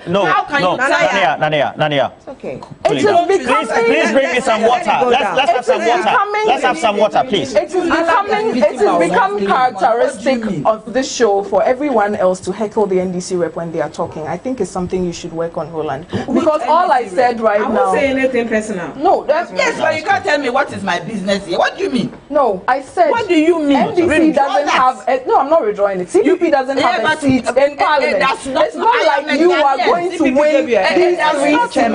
So, in this matter, you do not have a say. Who said I don't have a say? So if you don't like it, you can waste your time. Okay. Waste your time. Okay. No, it's okay. Oh, please. Is that what you are telling me? Are you saying that the criteria for you don't respect the criteria for people to be politically exposed and then we are sitting here I am telling you and then also to become members of political parties and to participate in the democratic process? No, everybody has the right. It's only going to be based on you having a member of parliament. A member of parliament. I'm asking you a question because you made a certain supposition. If you are listened closely to what I said and then you try to take the meaning as what I'm saying is that NDC is not going to take these 3 seats. CPP is not going to take these 3 seats. And you said that because CPP doesn't have. So let me clarify. I didn't say what is your business. That is what you said. So let me clarify if you don't understand. But you jumped on it and then you are making a lot of different. I don't even understand how respect. Please go ahead. Go ahead, Dr. Happens every time. If you said anyway, I'm fine. You don't have a seat in Parliament. You are not going to win these 3 seats. Are you saying that because of that they shouldn't talk about? No, they can talk about. But how do you know we will not win these 3 seats? We have feel that you are going to win these 3 seats. How can you determine that this is arrogance? Okay, let's finish on. This is arrogance. Dr. Mako, please continue. It's okay. She says that is her opinion. But how can you determine that we are not even going to win? Put my money on it today. Okay. The CBP Please go ahead. Go ahead and make a I'm even lost in what I was saying by the distractions. So you said that you don't understand why those who are not having a direct benefit from this are talking about this. My point in all of this was that all of this is a distraction. In 2012, I don't know if we remember clearly, there was an NDC MP who at that time contested as an independent candidate. I'm sure you and the media would know. I just cannot remember the name of the person. Was this process initiated by the NDC? So what it shows is that in the issue of declaring seats vacant by Parliament, there has been a measure of discretion by the parties involved. That is as clear as no, because there are several. If nobody raises the issue in Parliament, the action will not be taken by the Speaker. To now say now, because the opposition party is trying to use this to usurp a majority, that it should be set in stone. What do you make of the pronouncement of the Speaker yesterday, and how you think that is an affront to the ongoing processes or the case before the Supreme Court? I've already demonstrated it several times by giving you several precedents. I understand. Yes, I mean, the Speaker's pronouncement themselves. No, not but the Speaker's pronouncement, law looking at it, I don't see what crime the judiciary has committed against the Speaker. They are exercising their mandates and jurisdiction. They are basically doing their own job. But because you don't like what is being said, you come and say all manner of things. When you didn't like the results of an election, you sent it to the High Court. The High Court told you you didn't like the decision in the High Court. You sent it to the Supreme Court. The Supreme Court adjudicated the matter. That was fine by NDC. But when MPP seeks to exercise that same right, there's something wrong with it. The NDC rep also sat here and was talking about free SHS and how people still have to pay. This is a policy that when we were trying to bring in on board into this country, you fought tooth and nail. You said all manner of things. In fact, it was like the NDC was having a competition in their camp of who could say the worst things, the most unsavory things about free SHS. Now you are running ads all over on TV trying to claim that free SHS, and I'm so surprised. No, she mentioned free SHS. I literally wrote it. She mentioned free SHS, so I'm addressing that.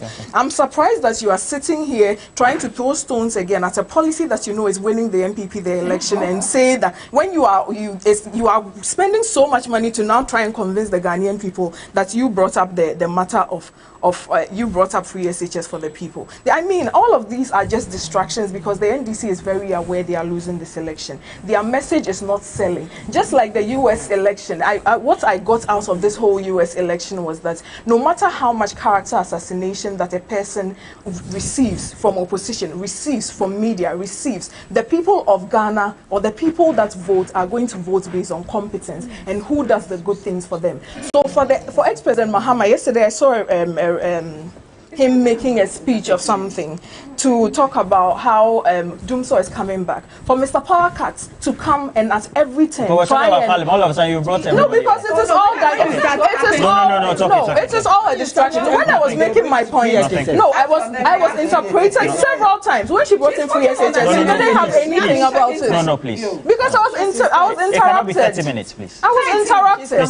Thank you for your conclusion. I was interrupted. Look at you give me sing. No, I'm giving you 5 minutes. No. She can't talk. I'm giving you 5 minutes. I'm giving you 5 minutes. That one will not hold. Now, if the Speaker holds this position, and I heard Roxy Nelson, I'm always fair. I won't stop. Don't mind him. And I heard Roxy Nelson Dafamako over the weekend saying that just like the way the MPP also said they were going to their chambers and then subsequently also decided not to be in the House, and the Speaker had to adjourn synodine, they could also take that position and could leave Parliament in a certain position where the Speaker cannot make any pronouncement on the current impasse when they reconvene later today.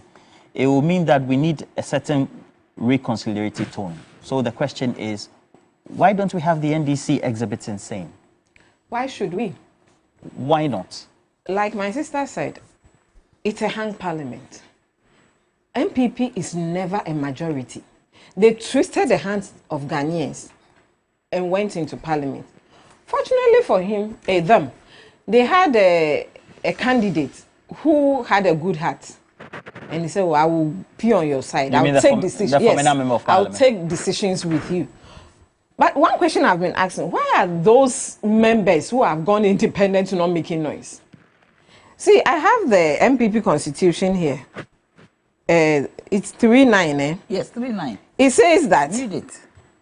a member of the party who stands as independent candidate against the officially elected member of the party, or who joins or declares his or her support for another political party or for an independent candidate when the party has sponsored a candidate in a general or a by-election, automatically forfeits his or the thing is faint, that's why I'm struggling. Okay. Her membership of the it's even on the screen, can you read it? So what are you saying? So if she's here blabbing, she says that it doesn't matter. What doesn't matter? That this is law. There are processes. Okay. What kind of process? So it said there are processes. Is that automatic? Am I the one? It's automatic. Those who are home are watching and they can read from when there. Has it ever been applied automatically? It was applied during the Formina case. No, it wasn't automatic. Oh, please. There were can you let me? Don't try this. Oh, don't try this. I don't like that. Please, Dr. You spoke for 30 minutes. And nobody said I'm giving you 5 minutes. Please no, continue. I won't take 5 minutes. You will take it. Please. So do you understand?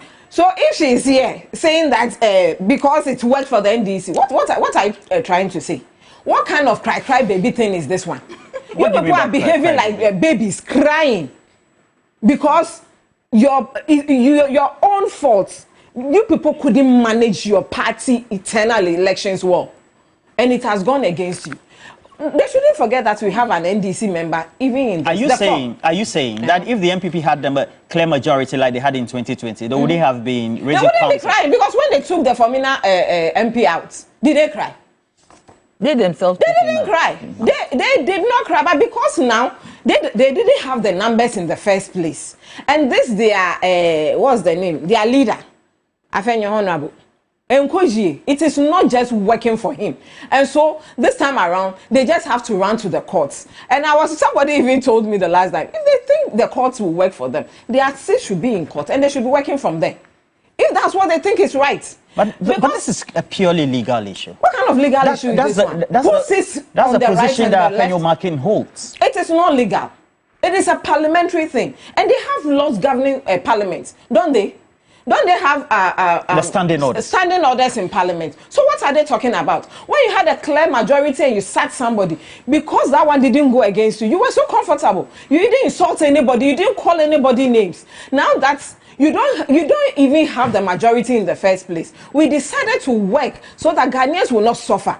We helped you go on a tangent that helped Ghana, for you, the MPP, to rule this country well. And now things have gone against you. You are here talking plenty, giving us English jargons that we don't even get. English jargons? Yes. Double standards and hypocrisy from the MPP and the Supreme Court. We beg them. This, like the Speaker said, they have sinned. Look, the Supreme Court should know that this democracy we are practicing is so young and still delicate. They shouldn't think that we have gotten anywhere, that they can just be doing things anyhow, thinking that we will swallow it and say that, oh, it is normal. The MPP is now minority in parliament. A government with minority. That is what they have failed. They failed from first day and they still continue. Those 3 years that they said, and we're doing well, it was because the NDC set a good foundation. Because if there was no good foundation, they couldn't have built on anything. There was nothing that they added. The NDC side cooperated? Oh, yes. All right. No. 2017, 2018, 2019, it was because there was a good foundation they inherited. You're talking about, yes. We're not talking on the economy. No, let's not be tangential so that... No. They went there. I don't want us to digress. They went on... Let's not digress on the So please, all right. This parliament, we went on, we were in parliament the last time before it was adjourned with full number. Was there anybody missing in parliament that day? Before it was adjourned, there was no NDC member, but they do not even have the numbers because Afenyo Markins cannot even whip his people. The chief whip from you don't know that you're only watching on TV. Oh, he decided to bring his people from Insama. You're only watching on TV. He decided to bring his people from Insama, which is one of my constituencies, to come and do whatever in parliament instead of calling his people. That's an Northern Press constituency. That's what I'm saying. Is he not the chief whip? for the NDC. And he was supposed to whip his people. But because they don't even have a hold on their own parliamentarians, these people have given up on their leadership long ago. That's why nothing is working. So NDC is ready to work for Ghana. But they are not ready. Well, they are just looking at the position. Speaker will make a determination on that. We are waiting Madam for Ro, them today. How do we make sure that we find some reconciliatory tone on this? What should be your expectation as Parliament reconvenes this morning? Well, first and foremost, let me say something. Once an Nkrumah, always an Nkrumah. I'd like to remind my sister sitting by me, my daughter, that the immediate past chairman of their party is a CPP person, Freddie Blade. The president himself, Namado. Is a CPP person. And then when we talk about the free senior high school, no one has any problems with giving the children of Ghana free senior high school. The problem we have is the shambolic implementation of that particular policy. That's the problem we have. So let's not go there at all. What I can say is that this morning, Parliament will be convening, and we don't know what's going to happen. But listening to the Speaker yesterday, I came up with the conclusion that Parliament has its own way of adjudicating its own problems and solving them. And like the Speaker said, this thing could have been solved in Parliament. And Doctor said, within the MPP, when they have a problem, it goes through processes, procedures, and they are able to solve their own problems. Why did the Honorable Afenyo-Markins, rush then? Did they exhaust all the avenues in Parliament before him rushing to the Supreme Court? That's a very good question for him to answer. And then I'm looking at the situation where the Speaker has educated all of us about how we get the majority and the minority side. It has nothing to do with him. It is something that Parliament itself, by convention, will know how to do and probably should be able to answer and also sort out that particular problem. I am looking at a situation where the Chief Justice must come out, eat humble pie, and say that, look, now knowing what really happens in Parliament and the way things have gone and the way Ghanaians have taken it, because let's face it, although the Supreme Court is the highest court of the land, I asked that question last week or so. I said, who then supervises the Supreme Court? It is us, the people. No. It's us. We decide. We are the last. We are the last. Don't supervise the Supreme Court. Oh no, please. Once the Supreme Court comes out with something and we Ghanaians decide that we don't want it, we don't want it. That's how it is. Our constitution gives us the rights to say what we want to say, do what we want to do, but be responsible. I am only saying she should just come out and say, look, I erred. Parliament can solve their own problems. So Parliament, go back, Speaker, sit down and sort your problems. That should be his judgment, ultimately, on whether they have a position on declaring whether the Speaker had the right to declare vacant the seat or not. The case was Speaker. The thing went to the Speaker. That's very a strong position to take. It's not a strong position. I am not expecting Speaker Gbagbin to come out and say that this person is the minority and this one is the majority. He said that yesterday. It's for Parliament to decide. So the only thing that can happen is for Honorable Afenyo-Markins to probably go back to the Supreme Court and say that I withdraw the case. Or for the Supreme Court to come out, the Chief Justice to come out and say, listening to what has happened, I think that I erred. Separation of powers. Let Parliament deal with its own problems. Yeah. Because I don't think anybody is going to come into her domain to tell her how to do her job. It might not happen. But that is why she's asking. What did she say? Parliament is not sitting. You're in a constitutional crisis. You know, we are in a constitutional crisis. So when Parliament goes and the constitutional crisis, she is the one who's supposed to interpret those crises. What crisis are we having in Parliament? Until she came out with that ruling of standing down, nobody had any problems. They could have sorted this problem themselves, but instead, because they know that they will get 7-0, they decided to go there, and this time they had 5-0. So at the end of it all, I'm just saying that the Supreme Court erred, and therefore the CJ should come out and apologize. Let's move on. If you have an advice for the sides in this, the Speaker on one hand, the MPP side of the House and then the NDC side. What do you think it should be? On the back of that press conference that was addressed by Bagbin yesterday. I mean, Papa, I don't even understand your question. Was he shouting? Was he fighting? Has anybody thrown any fist? Is anybody fighting with anybody? No, I don't think there's a battle. The Constitution must be adhered to. The Constitution, the implementation of the Constitution should not be at the whims of a group of people, a political party, or a person. So nobody is fighting. This reconciliation thing that you are talking about, nobody is fighting. There is no battle. I haven't seen swords and cutlasses and guns. So there is no need for you to talk about. There's nothing to reconcile. What is reconcile? Who is fighting? The right thing has to be done. Who is fighting who? The Constitution says A, B, C, D. Fortunately, your own Constitution too says same. So why don't you want to agree? If some people are stubborn, it doesn't mean that we are fighting. If somebody is stubborn, you make sure that you bring them back to the right path. Then people is stubborn, they don't want to adhere to the Constitution because the provisions therein does not favor them. It is not good for them. But it is their own doing, now who cause them? It is your own doing. So you deal with the situation as it is. Supposing we have Parliament reconvening this morning, and let's say the NDC doesn't, or they come in and then they say, oh, they are walking out on the subject. What do you mean? It means that we have a constitutional crisis. There's no constitution. Because my dear, ideally we should have been having the budgets being read. Oh, but you see, they didn't know they had budget to read that they left. They didn't know there was government business that they left. Bagbin said that he adjourned Sinidai because they left. Let me say good morning to Mr. Hobson Adoye. Bro, morning. Why, he's not your friend? He's my friend. He's always been my friend at PURC.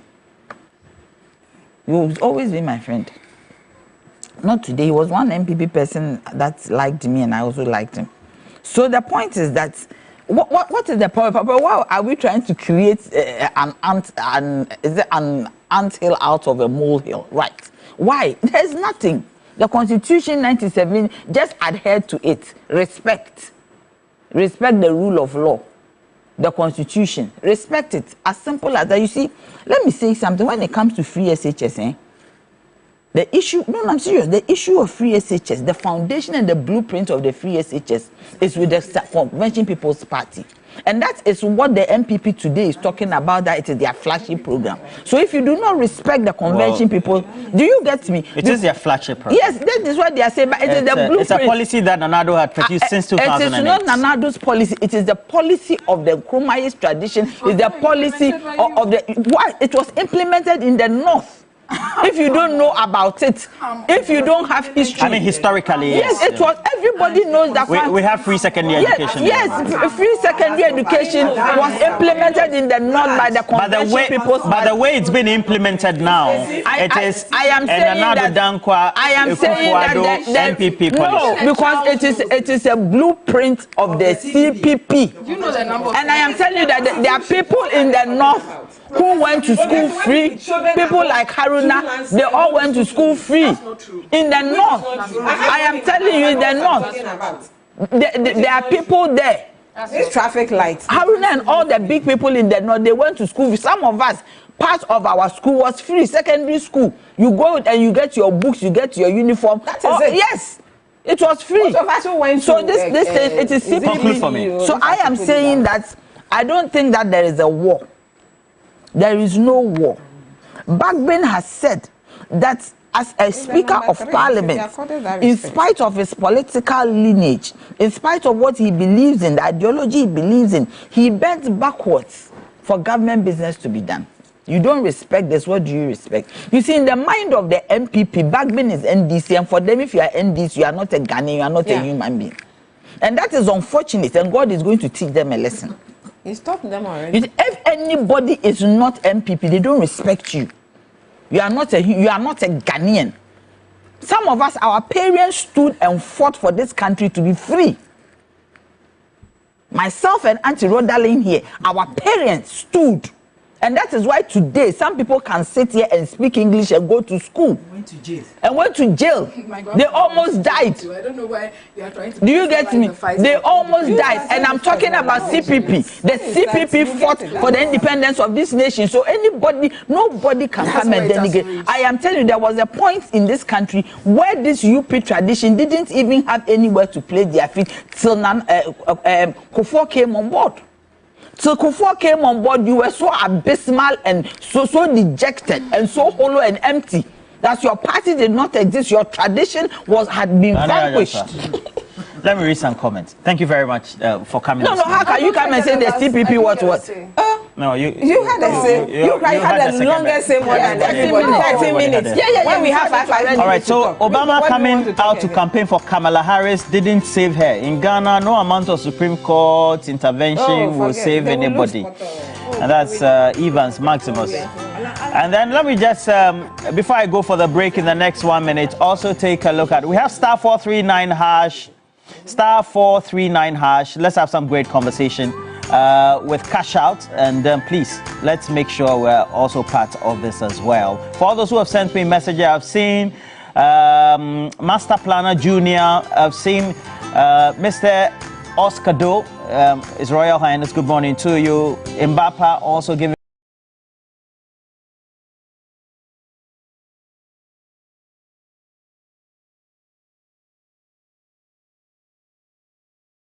me a message, and a few lawyer Kakri Samwa were grateful, and then Bishop Pamela, I wish you all the best. We're taking a break right now.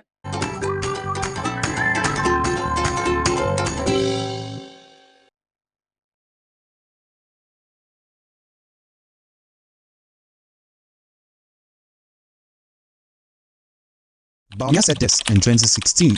If you know what can work for our economy, why is the economy collapsing in your hands after 8 years? When asked same question in 2024 after the collapse of our economy and why he, Bawumia, hasn't done anything to fix it, this is what he said. Why don't I do it now? And why do I want to? I must have a manifesto. Otherwise, if I do everything now, if I could, what would I do when I come into office? I mean, how can you do everything now? It makes you wonder the double standard. When questioned about how terrible the economy is doing, he told us that it's the same in most other countries. Throughout, especially 2021, 2022, however, it's very clear the cost of living has gone up across. Even when I was in Canada, just a few weeks, less than 2 weeks ago, that was the complaint. Yet, in opposition, he quizzed. How can global phenomena skip Cote d'Ivoire and all the surrounding countries and only attack Ghana?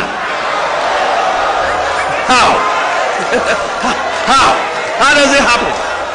When you compare the indicators of Ghana and Kenya as they fared under COVID, you can see that Kenya did far better. And we ask again, how does global economy affect Kenya differently and Ghana this much? Bawumia, why the double mouth?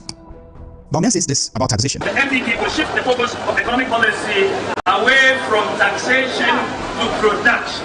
So we are going to move away from taxation to production. From taxation to production. They have introduced over 40 draconian taxes, thereby imposing hardship on Ghanaians.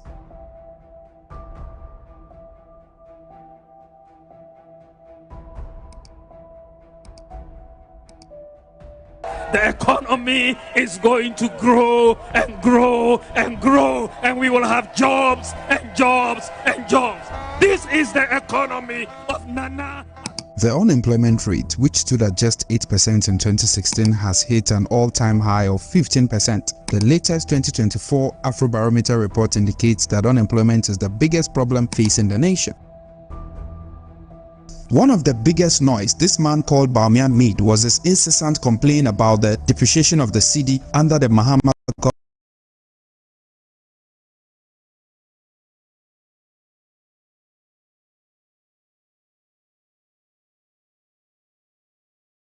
government. Here is the most popular part of his speech in 2012. You can engage in all the propaganda you want, but if are weak, the exchange rate will expose you. You will recall that I stated in 2014 that if the fundamentals are weak, the exchange rate will expose you. That was true then, it is true now. It is 100% correct. Dr. When your fundamentals are weak, your exchange rate will expose you. That time now $1 to 4 cedis. The rate of depreciation. What are we going to say? Today, the cedi has performed so terribly that we are told that it has gained the notorious title of being one of the worst performing currencies according to Bloomberg.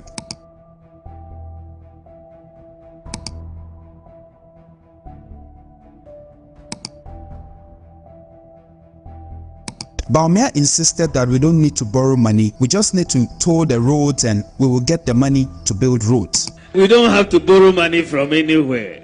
Just toll the various sections of the road and we'll raise the money to do the roads in Ghana. After winning power, this government collapsed tolls, forcing over 1,000 people living with disability to lose livelihoods and jobs. It will be more difficult because we have family, we have parents, we have kids, we are taking care of them. This man cannot be trusted. He told us in their 2016 manifesto that no village would have a water problem or toilet problem. There should be no village or community in Ghana after the first 2 years that would have a water problem or a toilet problem. These are students of the Wale Wale Senior and Technical High School. I have been with them. 1 in 4 persons struggles to get water according to World Health Organization.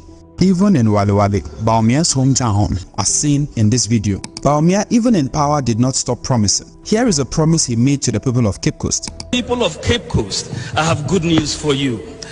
We are building a new harbor in Cape Coast and a new airport in Cape Coast. Unfortunately for Bawumia, it took his own president to expose him. So as far as the harbor, we have to be very clear in our mind. We never committed ourselves. I never said I was going to build a harbor in Cape Coast. I said I was going to build a landing site. One wonders how he does it. He just can't. A man who cannot be trusted is not fit to lead and not worth your vote. Say no to the liar. Vote wisely and vote John Mahama. Dr. Bawumia once said, but if the fundamentals are weak, the exchange rate will expose you. Dr. Bawumia, when your fundamentals are weak, your exchange rate will expose you. That time now $1 to 4 cedis. And today, 11.5. The rate of depreciation. What are we going to say? $1. India, a Turkish near Medina, doors are the premium. Me money deposit. Not dollar no. 6 cedis to $1. In August 2022, over $100,000. I have the evidence. Between 1,550,000 Ghana cedis, meaning the dollar was 15 cedis, 50 pesos. Where were the strategies? The dollar, which was selling at 4.2 Ghana cedis in 2016, is today selling at about 17 Ghana cedis. Prices keep rising, businesses are collapsing, yet the so-called economic messiah is dead silent and totally clueless about how to fix it. Vote John Dramani Mahama for president. Trustworthy, honest, and reliable. Vote for change. Choose the umbrella. Vote John Dramani Mahama and the NDC. Santex and Crown Paints. Excellent paint that is resistant to peeling, mold, algae, and fungus. It comes in a wide range of colors with high opacity, high spread rate, and dries fast with no afterpaint stench. Santex and Crown Paints are distributed by Bamson Company Limited. Locate us at Sickens House, Old Fatima Road, South Industrial Area, Accra, or any of our branches in Abraka, East Legon, Tema, and Adum in Kumasi. Call or WhatsApp us on 0573839640. Santex and Crown Paint. It's not just paint, it's personal. Want a free bets? You might follow these steps. You can join 1xBet app. Confirm your participation. You can bet on the correct match score. You can get a free bet every week. 1x free bet. Active bonuses for active players.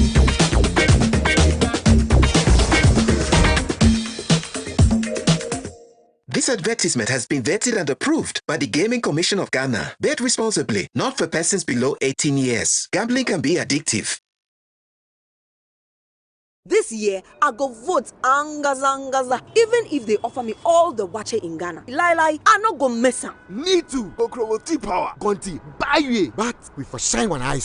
I hear say them they massage and change the results at the EC head office. My people, I'm sure you're still talking about the election again. But what is the gist? I heard they're able to change the figures at the EC head office and make our vote useless. Let me assure you, even if we put your party's candidate, chairman, and general secretary as the EC chairperson and deputies, they will still not be able to steal the election for any candidate. Sir? The election is won or lost at the polling station, not at the EC head office. Every polling station has party agents watching like hawks. But what about the ballot boxes? How do we know they are secure? We treat the ballot boxes like then they carry pure gold. The ballot box is sealed with the seals of the Electoral Commission and all the political parties who choose to. And the counting process, how do we know it's fair? The counting is done openly for all to watch. Feely. The results go on a carbonized pink sheet. Pink sheet, no? Yes. The pink sheets are signed by all the agents. So we post a copy of the signed pink sheets at the polling station and also give copies to all the parties. How are the results recorded? From close to 40,000 polling stations, parties collate results from the pink sheets. Whoever gets the most votes from the pink sheets wins. Are you free? Are you fair? So if the party fails to check the pink sheet properly, blame yourself. Exactly. Look, the way the security services, the party agents, election observers, and even the media make wild they watch the election inside. Nobody go fit steal this election inside. The EC they ensure say the voting process it be free, it be fair, where it be transparent on top. So make confident, then go and cast your vote on election day. But remember, elections are won and lost at the polling station, not at the EC head office. 2024 election process, no, it be clean, no kululu.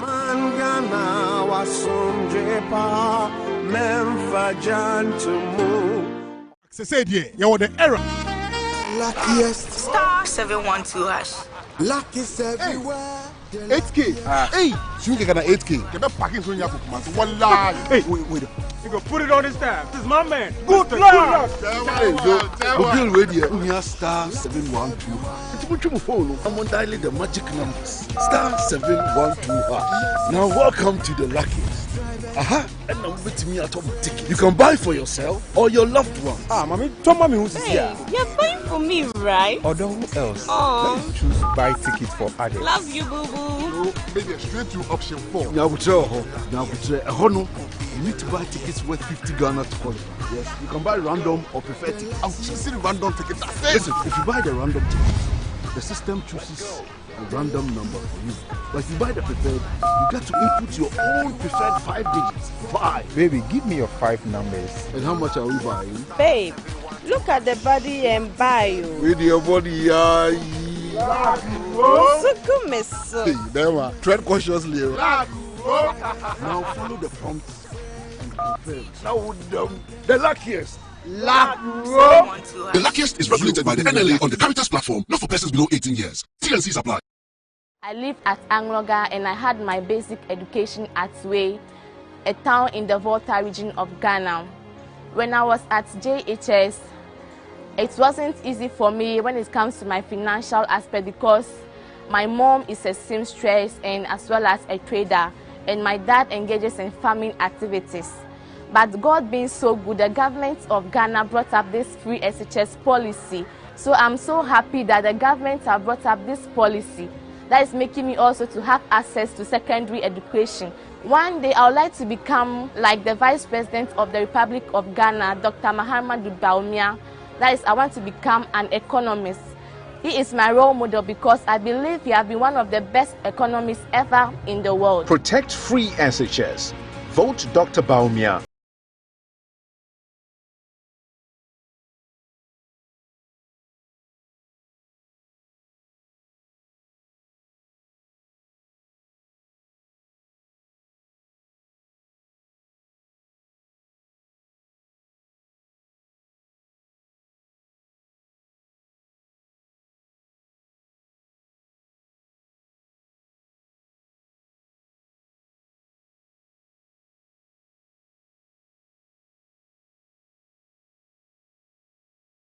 TV3 as well.